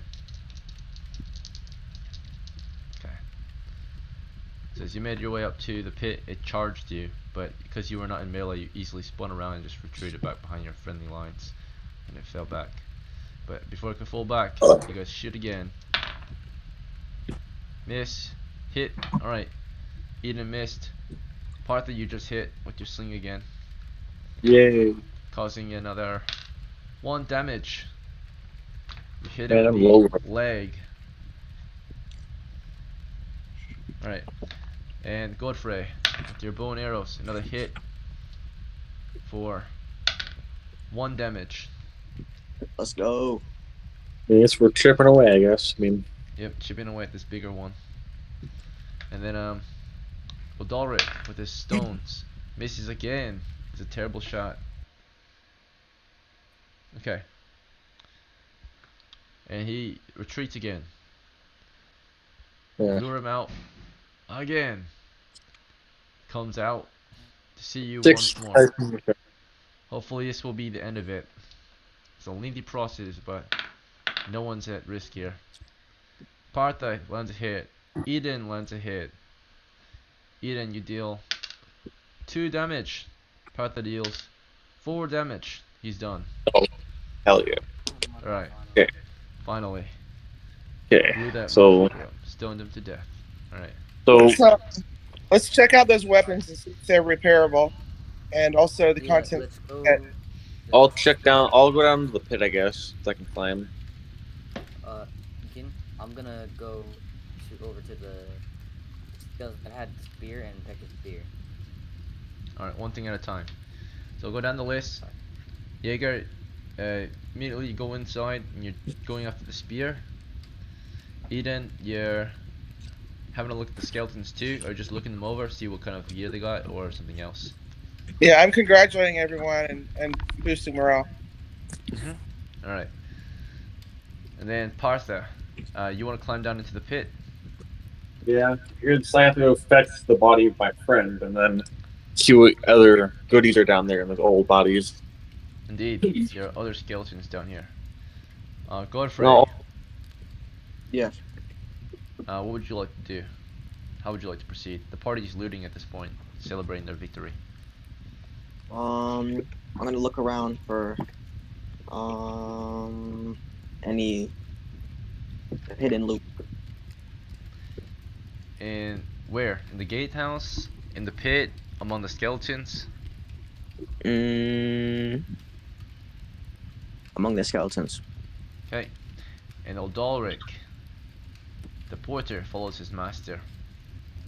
Prepare to, of course, put things in his pack. We'll start with Jaeger and Eden and Odalric and Godfrey, who had made their way through the passage and toward the skeletal remains within the passageway at the far southern end, next to the doors. So you stand among the skeletons here, you look them over, they're just a pile of bones and now, and they each have one weapon. All weapons are rusty and dull. There is a rusty short sword, a rusty spear, and pretty much a dull and rusty mace as well, chipped and rusty. All weapons have a -1 to attack. Would you like to take any of these weapons? Nah. I mean, the upside is if you hit a human with it, they'll get tetanus and die in like a month. These weapons might be capable of being repaired for a very small fee, and then you'll have a fully functional weapon for a lot less than you would pay for a new one. I'm gonna go ahead and take the spear as well as the short sword. They're not in terrible condition. Again, if they were in bad condition, they would be ineffective against you, right? They were still able to kill people. So there's just a bit of corrosion on the metal parts. The wood is maybe a little wet, but it's fine. You can easily clean and wax it. And then of course, yeah, it's just a bit rusty, if anything, and dull. You can easily sharpen them, bring them back to good, serviceable condition. They're still weapons. Alright, so... Alright, I'll just take them all out.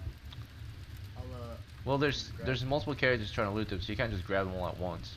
As you're grabbing one, someone else might be taking another one. They don't, yeah.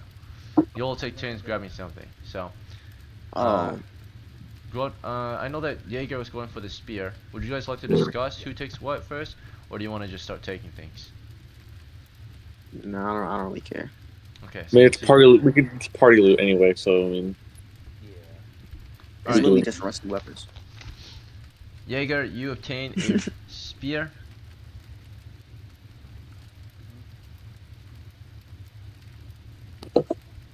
And then, let's see, next is gonna be, I'll say, Godfrey, you went up there too. You try to grab something. There's a mace, and there's a short sword. What would you like to take? I'll grab the sword. Okay.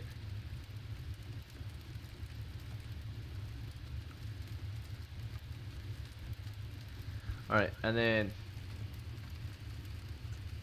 Eden, you went up there too. Do you want to take the mace then? Well, we might have a cleric eventually who could use it, but perhaps the retainer would like a mace. He would love it. He accepts it kindly if his master would be okay with it. I'm okay with it. Alright, he appreciates you. You give him the mace.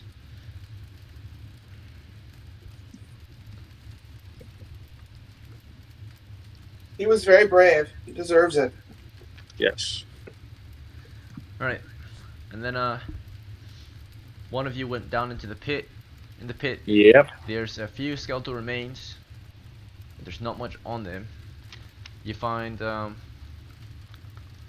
perhaps a few items of use in there.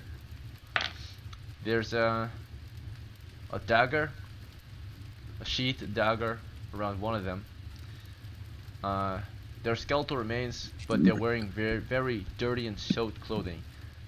They look like pretty fresh remains, right? They're bones only now. There's also like a bunch of insects and worms in the water with you. It smells really bad.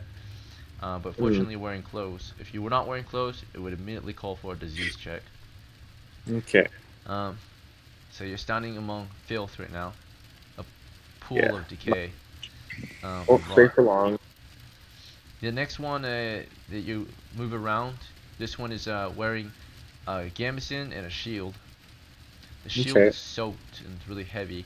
The gambeson as well, and there's a few puncture wounds in the armor naturally from the stakes, so Mhm. it's unserviceable and very wet. They wouldn't. These look like adventures, right? So would they have like a pouch for coins they might have gathered, or? You look around for that, and you do not find anything like that. Pouches are a separate item, so most Yeah. adventurers will carry their coins either tucked in their boots if they don't have a pouch, or in their bags if they brought one. So pouch Yeah. should cost 1 silver. Let's see. This last one has a helmet. That's it. I will start throwing stuff out of the pit, and then guess I have to get rid of the stakes. And the freshest of the Yes. corpses include the body of Reinhold, Yeah. who has a sling, a good dagger, a good shield, and sack on him. I'll try and ask for help if they can get the body out, because the dwarf is probably not the lightest thing in the world. Alright, well, one thing at a time. Do you want to begin throwing items out, or do you want to try to get the dwarf out first? I'll get the stakes out, just so people can like try and come down without getting poked and help me. Alright, you start to pry at the stakes. This might take up to a turn, so as your friends looting up there, you're going to be busy trying to pry out stakes. All nasty stakes. You just using your hands for this, or do you have a special tool you want to use? Can you Um, kick them over? Kick him Break in, 'em? kick him over. yeah, I mean they're pretty old. I mean I should be able to just either push them over or like break them. Yeah, you could try. The only issue is that it's pretty wet and cold down here, and most of it is kind of frozen, right? But Okay. you can smash away with your boot. There was. Oh, can I yell up to like the mace or something? That'll help me. The few insects that are in here mostly include spiders and beetles, and a little bit of worm, but they're very slow because it's cold, naturally. Yeah. The other corpses are bone now, but they've been here for perhaps over the summer, past summer, so that's why they're bones.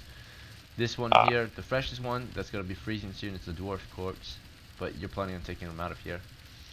Yeah. Your men up on the surface, let's see how they do. They're gonna finish looting. So, you guys are going around picking off what you can from the skeletons. Is there anything else you guys were looking for? I know one of you wanted to spend maybe a turn looking for anything hidden among the bones. That was Godfrey. Yeah, So you wanna that like was me. carefully. What was it? Maybe. Alright, one thing at a time. So Godfrey, you said you wanted to continue searching the bones for anything of value. Yeah. Alright. So you'll spend a turn doing that. From here, Eden, what would you like to do? At this point, I'm keeping a lookout, make sure no more skeletons pop out. Okay. So you stand guard and Digger. I'm gonna go ahead and go around to the bodies and take those of the. One more time. I'm going to take the skeletons. You're gonna take the skeletons? The skulls.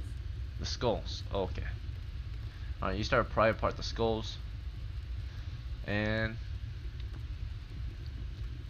that's pretty much everyone for this next turn. Eden, you kind of stand watch. And you can see that beyond the doors, the ruins are quite calm. Nothing is really happening in there. But you keep watch over the ruins in case something does happen. Down in the pits, we see after a turn, Partha, you managed to smash apart most of the stakes at this point on the floor. There are still stakes in the wall though that point downward, so climbing up the wall would be a pain for anyone not skillful, right? Yeah. But I mean, all I have to do is get rid of the ones facing north, the one we have to get out from. So that's all we have to do. Alright, Just so that one. you want to start working on the north wall, pulling those stakes out? Yeah, just that. After the north wall, get the other items out. Okay. So This next turn, you're gonna start prying. You finished the ones on the floor. Now you're gonna work on the ones in the wall. I could probably use the stakes from the floor to pry out. Yeah, you can use it to help try it out. Alright, and at this point, Jaeger, you manage to retrieve the skulls. You pop off the skulls from the bones. After you do that, do you wanna sack him or something? Put them in someone's bag? Yeah, I'm going to put them in my attacker's bag. Mm-hmm. Make sure there's nothing like. Make sure the food's not in there because those are nasty ass skulls. No, my retainer doesn't have food. Okay.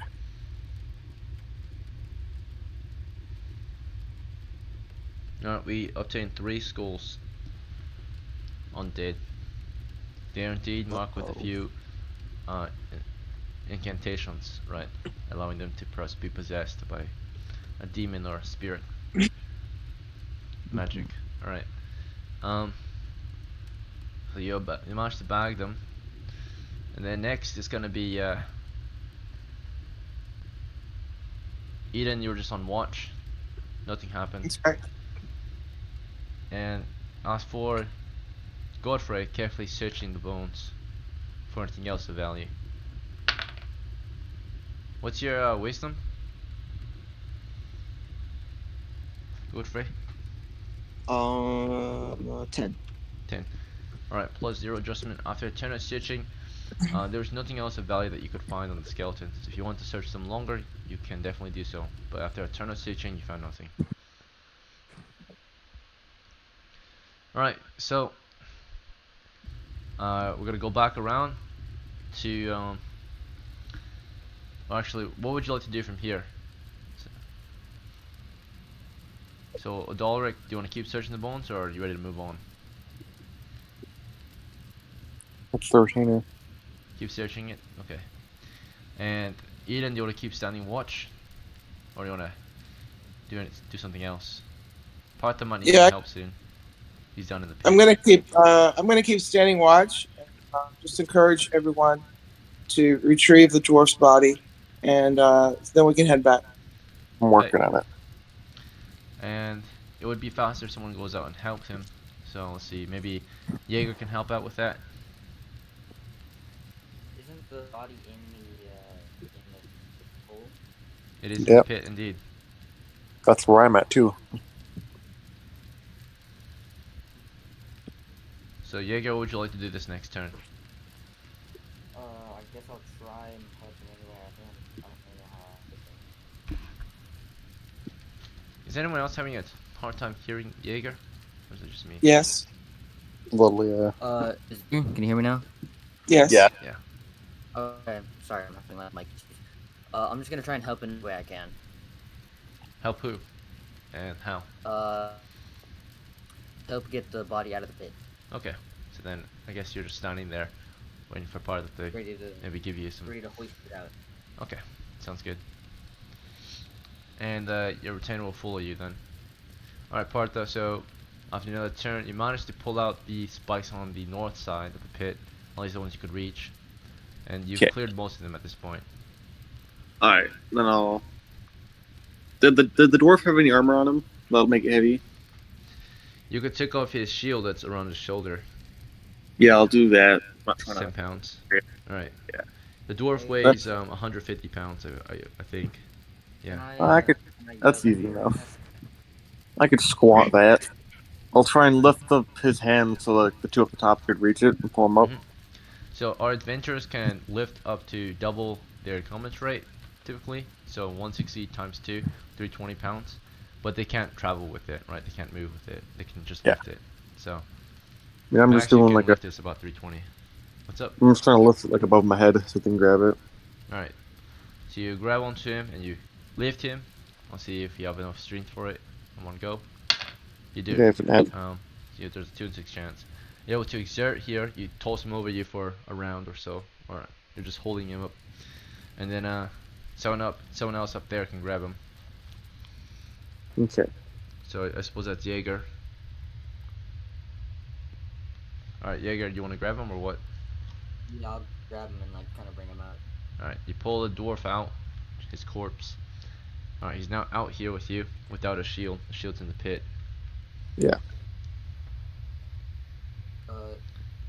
Arthur, you should go down and grab a shield. Yeah, I'll grab all the items down here. Okay. Alright, so you're gonna have to have a way to carry it unless you just want to toss it. I mean, yeah, it's a shield. Yeah, It's meant to go take ahead it. and toss it. Toss it up. Alright, you toss the shield up.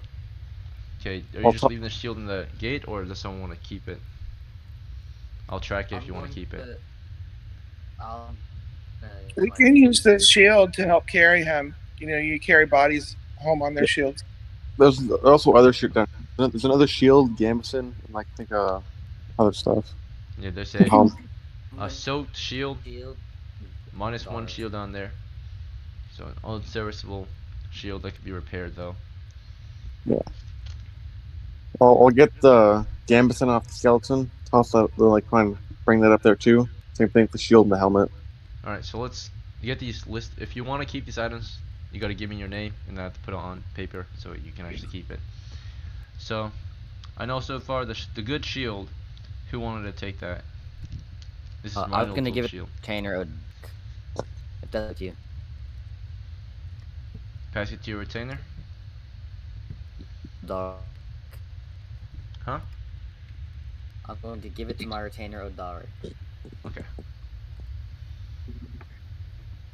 And for the -1 shield, who would like this one? The unserviceable shield. And I could carry it back home and get it repaired. Alright, Partha will claim it. Yeah, the rusty helmet, or just the helmet down there. Yeah, the helmet is not rusty, fortunately. Oh, It's sweet. just frozen, right? You Alright. pull it off, it's a bit dirty, you just have to wash it. That's it. So Is it dwarf size? It is normal size. It was not the dwarf's helmet, it was one of the skeletons. Do you want to keep this one too, Partha? why not? Alright. And we have the gambeson down here. Also has to be repaired. Yeah, the Gamson's badly damaged. Okay. Are you gonna claim this when you get out of the pit, or is someone else gonna claim it? Well, You already have a Gamson, so I suppose someone else should claim it. does the retainer have one? Not yet. We can give it to him, If you wanna then give him the- we can get it repaired. Yeah. I mean, Eden also doesn't have a. Does she have a Gamson? She doesn't. You might give it to an adventurer in your ranks instead of a retainer. You Yeah, I want don't have one yet. Yeah. So, you know, And if we can yes. carry it back and see if we have enough to repair it at the Right. end. So who shall Hopefully. claim it though? Should it be Reinald, Odalric, or Eden? I think it'll be Eden.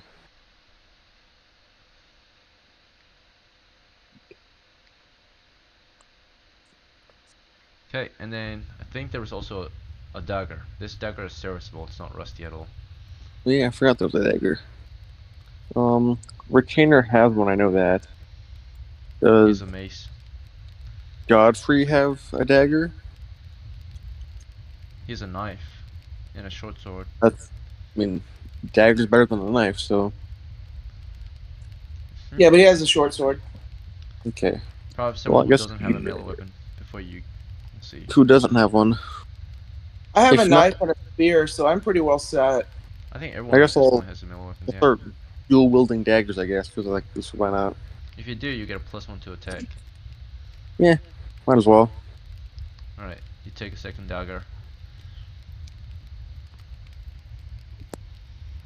It is my only melee weapon, so it makes sense. Alright, you got 2 daggers in your belt now. Let's Yeah, see. well, that should be it. That is it. Indeed. I think. There's still Good. stuff on Reinald's body. He has a dagger too. Oh yeah. Do you want to take that? I mean, we could probably give that to his family back home, or we can divvy it up if we want. But up If you to the get to party. his family, then his family can pass it on to the next adventure of their house. Therefore, Hop will start with a little more gear. Potentially Yeah. his next character. You could do that if he decides to come back. In the meantime, who should hold on to it? Someone has to hold on to it, or you could just give it to the family and get back. They'll hold on to it and give it to him.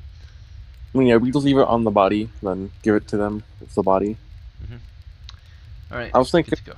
we have these stakes. We could probably set up like a camp here, like ways out. We should If we- probably go outside the gate for that. yeah, like I think other side of the river, make a camp. We could set up shit, some defense with the stake. Might be good. The stakes are all broken at this point, right? Ah, well then, Yeah. even so, we can You have can our always backs make your to own stakes as well. making a guys. camp would be a lot easier than going back to the village every time. I mean, you've Yeah, got but an if we entire camp out river. here, we'll have wilderness encounters, and that's not great. I just wanna. I think we should get back to the town. Yeah, Yeah. we should head back. If we ever do come back to the dungeon more often, then maybe then. But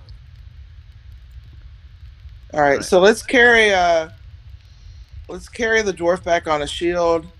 Once we get across the river, over the plank, I mean that might be a little bit difficult, but we'll manage it. And then we might create I don't know how to pronounce it, travois, where we cut a couple of poles and connect the shield up and strap him on and Yeah. drag him that way. we can That'll probably make it a shove a lot bunch of easier. sticks with trees.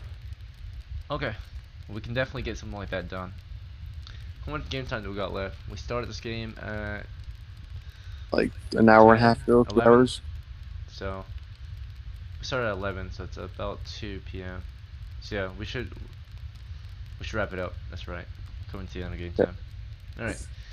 So yeah, you guys are able to finish your discussion, and are we on board with Eden's plan? Yep. Let's do All it. right. You lay the I dwarf don't- over. We should. Oh, go ahead, I Diego. don't think we should take body with us. I think we should just go with. We should just leave it here. Leave wood What? here. What? We should leave the body here. The what? The body. The body. No, we gain renown by returning bodies. We need to do that. And there's no point not bringing it. I mean, if we have to leave it, we could if we have to like run faster. But no. It will hurt our chances of recruiting if we don't bring the body back. I think there's been times where we like the reputation's been so bad in certain villages we couldn't get more players.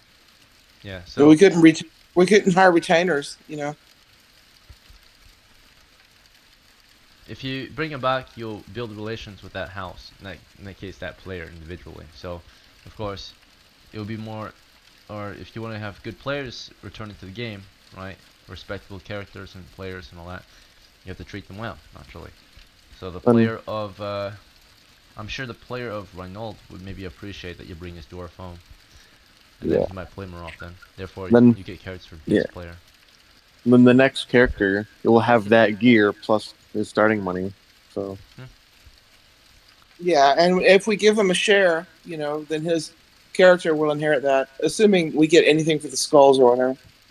Indeed. if not, then we'll probably sell some of the other stuff we got. I mean, Yeah. If you want to continue to live like bandits and have about 2-3 players each game, right, that are like struggling to get by, you can definitely do so. Just treat your men like shit, right? Or don't bring them home. Yeah, I guess let's take the body. It doesn't matter. But if you want to move further and progress, like you said at the start, we're gonna have to start actually taking on some growth, right? So Start behaving like a company if we want to be a company. right. mhm. So bringing Reinhold's body would be a good step and a good forward step. That player was pretty decent, so I would say try to be more inclusive, and I'm sure he would feel a lot more appreciated if he gets a little more than death at the end of the game. Yeah. So let's see. If you bring his body home again, he gets those Let's benefits. take the body. Alright. So you carry your man on the shield, your dwarf, and you make your way down the hill to the bridge. One of you, I would say, volunteers to hold the bridge. as you guys carry a heavy item back over the bridge, and that's a risk we're gonna take. This is a 2 in 6 chance that the bridge will snap under your weight as you cross. Are you willing to take this risk? I mean, we only need one person to drag it, right? I mean, if you want to carry it on the shield, you need 2 people. That's 3 people total. But if you want to just drag them across it, that's 2 people. It'd be less weight and less risk for everyone trying to just Yeah. not. So it'll be slower, but less risky, right? If Yeah. We one could person we goes could across. lay him down on the plank, and someone could get down on the ground behind it, and crawl and push it forward, and that's only 2 people. Yeah. Yeah, that could work. I mean, we've been doing the whole thing the whole time, so why not stop? You know, why stop? All right. So we'll say who wants to go across first? I guess I can go across and hold the plank down. Or So you hold the plane down from is one it alright? side, and then I can hold it down if you need me to. Jaeger's Yeah, holding it let's down all from the other side. let's all go across except for the last person that's going to push the shield. Now we need one person on the other side to hold it down on both sides. Okay, that All right. makes sense. So Godfrey holds it down, or Jaeger holds it on this side. Partha holds it on the other side. Eden, you want to push the corpse across? Sure, it's my idea. I'll do it. All right. There's only a 2 in 6 chance that it will snap under your weight. You made it. okay, It was creaking all the way, Yeah. but you made it safely across. The rest of you cross with ease. No issues. Alright. back to carrying them. Yep. Isn't it like carrying him? we're gonna have to like buggy back home real quick? Or else, If you have 2 people carrying him, right? Of course, you divvy up the weight. Therefore, each person carries about 75 pounds, which will put you Yeah. at heavy still, but at least you're not over encumbered to the point where you can't move. I'll have my retainer help carry him. If Can we 3 even- people carry him, and you guys do You the. know- Oh, go ahead. Sorry. we probably have all 4 of us. One on each limb. We have him on a shield, so. Oh yeah. And then Eden suggests that we grab some sticks and secure it to the shield, carry him that way. Like, Okay. what are those called? The I forgot what they're called. The stretcher. Yeah. So Yeah. create a Yeah. makeshift stretcher, and then 4 of you can lift a weight of 150 pounds. So that's about maybe about 40 pounds each. So then you guys will be able to probably move at medium footman then 12 miles. As long as you're Yeah. not already medium footman. So Elias crew members will definitely carry him at medium footman rate. You divvy up the weight, and with 4 people carrying him or 5 people carrying him at once or whatever, you can move at a reasonable quick rate back home. You should be able to get home. Yeah, we can End of take day. turns doing that too. But Okay. before we head back, we actually have to get some rest, because we never actually rested yet. So it's it's the afternoon of day 1, late afternoon. So you guys want to rest in the hamlet? Probably Yeah, let's. abandon can. the house. Okay. So we'll camp out in the hamlet. There's a chance of encounter, 2 chances. 1 We chance. probably Oh, go ahead. there's still some buildings still up, right? Stone Probably hide one of- foundations. Yeah. All the Maybe wood is there's like a- collapsed. This is the basement one of them. Probably hide in there. You wanna Be dig safe. to the basement of one of the buildings. Safe down out in the open. Alright, you walk around the ruins until you find a larger structure, and you kick around the wood shambles until you find a way down into a cellar. You pull apart the wood and the dirt and the ice that's grown, or that is currently over it. You smash away. Winter is coming to an end. It's not as cold as it was last month. So you kick in the snow, you clear away into the stair, and you climb down into a cellar. And within the cellar, it's in shambles. It's crumbling. A few you find in here there's a few skeletal remains, and it smells like mold in here. You still want to camp in here? No. No. Nah. Alright, you walk No. back out. You want to find a different ruin or a different basement? Do you guys want to? But most might We be could like just- this. It appears. Guys, if I may, we could just move to like we could just outside of the like outside of this area, outside of the ruin area, and we just camp out in the wilderness. Yeah, I think that might be a good idea, and then we can be like concealed by the woods. Alright, camp out in the woods. Shall we do that? Move out from Yeah. the hamlet back into the forested hills. And then we still have some food left, so Alright, so as the evening passes by, we have dinner and lunch, of course, throughout the day. I didn't track lunch yet, I think, so when you did have lunch during your march over to the ruins at some point, this was earlier in the day along the river, we lost, at that time, we lost 6 pounds of food because that's when Rhino was still with us. So we dropped down to 12, but for dinner tonight, you only have 5 members, so you dropped down to 7 pounds of food. I mean, 7 pounds of if we food need left. to get an emergency supply of food right there. Yeah, we can go Yeah. to half rations on the way back if we need to. Yep, you could. As long as you have something in your belly, you'll be fine. So, but you'll have a -1, but you'll be fine. You won't be on the death track, or the 7-day death tracker. But who cares? Okay. Alright. Let's see how the night passes. No encounters. Alright. It's morning. Wait. After breakfast, you lose another 5 pounds of food, down to 2 pounds. You might have a very light lunch on the way home. Yeah. Okay. Let us march home. Back to Gavelon. Yes. And for lunch, everyone else can have half rations, and I can go without. It's fine. That works. So everyone will have a half a pound of food, and then Ida will go hungry for lunch. Let's go. I'm putting on the pounds lately. I need to fast. I need to intermittent fast. For sure. Alright.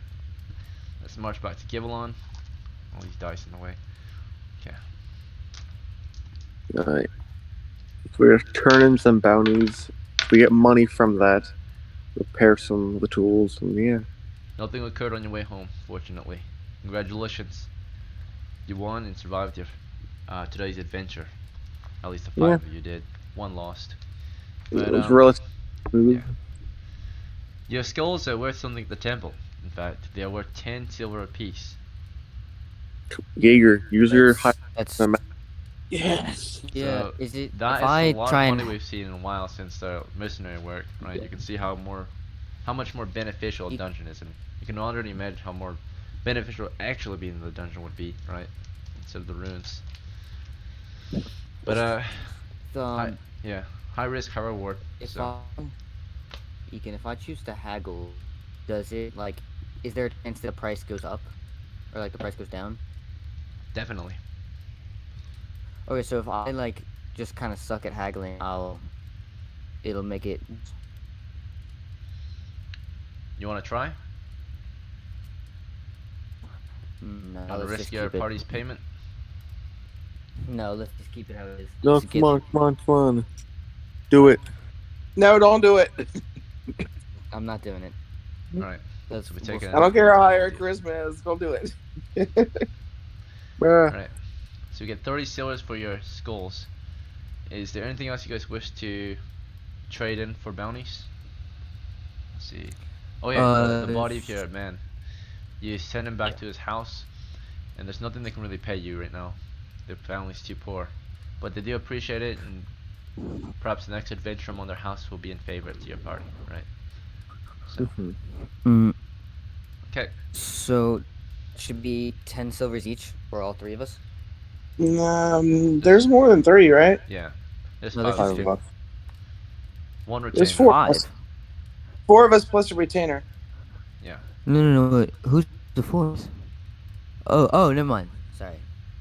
Alright, so let's so- pay out. I think Godfrey, or not Godfrey, sorry. Jaeger, you're paying for Odolric, right? He's your man, so. But out of the 30 silver, it's divided 4 ways then, since there are 4 shares in the party. Therefore, I would say each of you gets 7. There might be some left over for those who perhaps purchased party gear. or deserve it. Yeah, all I got was torches. Somebody bought food. Who was that? Yeah, I got food. It should be like 2 leftover silver something. 3. Something 3. And who had the Uh, retainer? I had the retainer. Jaeger. Right. So why don't we give 1 to Godfrey to pay him back for the food? Because you only paid 1 for food, right? So 7 Yeah. times 4 is 28. So there'll be 2 left over. So Oh, Godfrey okay. gets 8. Yeah, it was Yeah, 1 each. 1 for Godfrey and 1 for Squig. So he can Oh, repay his retainer. Mhm. A couple of silver, maybe 3. Alright, yeah. Whoever Can I do hides something real retainers. fast, Deacon? We're getting paid first. The shield. Yeah, sorry. Alright, let's get our payment first and then we'll talk about other things. Okay. 7 silvers to the others. How much of your pay do you want to pass off to Old Ulrich? Jaeger. I'm gonna give him 1 silver. Okay. It's one great amount. That's Actually, no, 2. That's as much That's as you not- promised, so it's not a bad deal. yeah. I'll give Well- 2 silvers. 2? Okay. Yeah, That's 2 more silvers. than you promised. That way he can repair his miss. Alright. And then what was your question, Jaeger? Can I take the shield off of him and sell it? Off of Old Ulrich? Yeah. I mean, you gave it to him, right? No, he was just carrying it. Okay. So you He take got the the- shield. He got the mace, but not the shield. Is that what you're saying? Yeah, he got the mace, not the shield. Alright, for the shield, if you're selling it in the market, you're offered 1 silver and 5 coppers. I think we just keep it from somewhere else. Okay. Yeah, we should keep it. Yeah. It's a No, lot more I'll take the 1 useful silver, 5 at the moment if A, you keep it, a right? shield is like Yeah, shield is actually like no. four- No, four I'll of let him us. keep it. I'll let him keep the shield. And that'll all be part of his payments. The shield. Okay. Then you overpay this week. Let's see. Yeah. Alright, which will give him a higher chance to be recruited next week. He saw some traumatic things. It's- He does get I should paid. have 6 But like silver players from who me. are, you know, you never know if they're ever going to join back again. Retainers are the same way. So if you treat them badly, it's very unlikely they will go on another adventure with you. But you've treated him pretty decently throughout this one, so he will Wait, most who- likely accept your next offer. Who invited the Reinhold? What was it? That was Jaeger, or of House Squig, I believe. Yeah. Probably message him. Tell him we get some stuff for him next time. Yeah, just let him know when he comes back.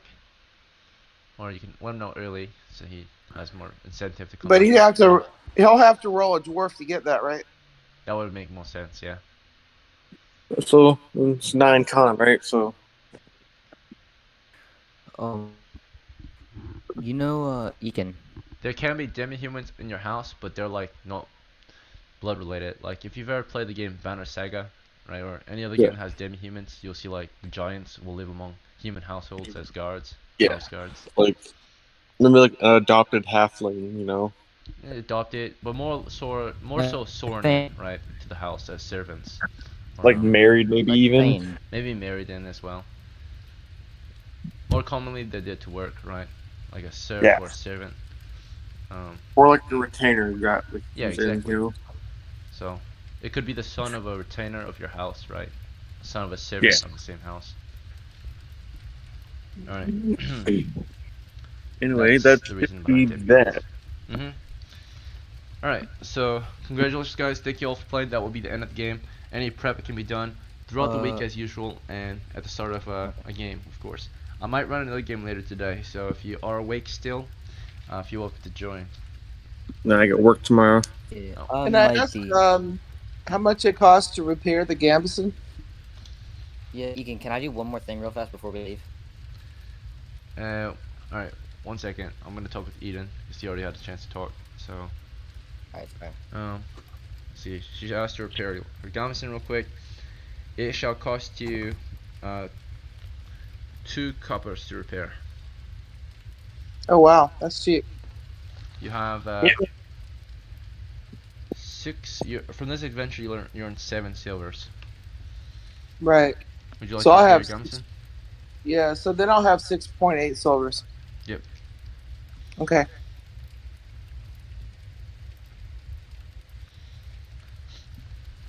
I figured it might take too long to do it at the beginning of the session. And then Jaeger, you needed to talk with me. At this point, before we talk, Jaeger, I just want to let you all know that you're free to go now if you want to head out. If you want to stay and talk a little longer, you're welcome to. But otherwise, as usual, thank you for playing and have a good week. Good rest of your week. Hope to see you at the next game. And I'll welcome back, try Eric. and It's been a while. yeah, I'll try and find some more time to play, but I'm working a lot, just doing random shit. So Keep it up. Keep working hard, brother. now I'm getting Alright. like through a week working bouncy castle. Fucking awesome. Yeah, that's good. Getting those extra hours in throughout the summer. Yeah, I applied to about 20 places, and one call back, and they didn't call me back after the interview. So Darn. amazing. Darn it. Alright. Yeah, Think keep it up. The shield should cost like 2 silver, 2 coppers too, right? To repair? It costs Yeah. 3 coppers to repair a shield. So 3 for the shield, and for the spear. The spear costs 3 coppers as well. It's typically That's- 10% of the value to repair if it's like minor damage, like rust and So- dullness. I'm just gonna put that in notes because I'm not gonna remember. So Gambison is only two silver. Coppers. Yeah, it's only 2 silver. Really? Wow. It's the cheapest body armor in the game. Most peasants are going to be able to afford at least a gambeson for armor, and then maybe a shield. Can I do that maybe? Jaeger, you want to do some repairs? Yeah, you're next. You said the spear, right? 3 Yeah, coppers. The spear. that's Oh. 3 coppers. Okay, can I sell my gem at the market? Sorry, 1 second. Let me repair your spear real quick. Yeah. Alright, you're down to 5.7 silvers. 7 silver. Can I sell my javelin? You were offered 1 silver for your javelin. I'll- Well, actually, the javelin needs repair because it was used in combat today. So you're offered less unless you repair it and clean it up. So Okay, repair to your javelin I'll will be repair it then. costing you 2 coppers. So You want to I'll repair it and then sell it? bring 5.5 and then sell it. So that's Alright, you repair it 6.5. and then sell it, so you have 6.5, yeah. Okay. I'd buy an actual ranged weapon if you can. Alright, well, I suppose we could do Yeah. some prep if you guys want, since I've got time actually. So I'm gonna head out after I'll this do the stuff. rest next 1 time. second, I'm gonna Am spit I- real quick.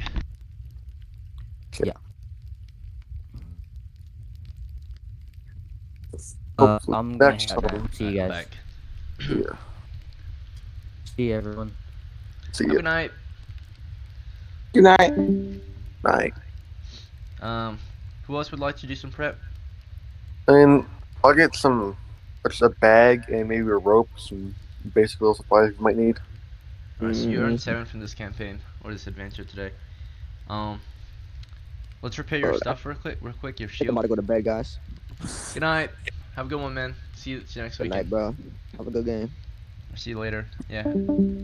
Alright, shield will cost you 3 coppers to repair. Is that Yeah. alright?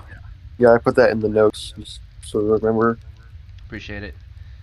Um, So you're down to so 6.7, 6.7. Yeah. and then you want to make some more purchases. Bags, the whole thing then, 'cause I don't have one of those yet. Alright. This is a That good is- satchel. It's made of leather. It's water resistant. Yeah. That's why it's so expensive.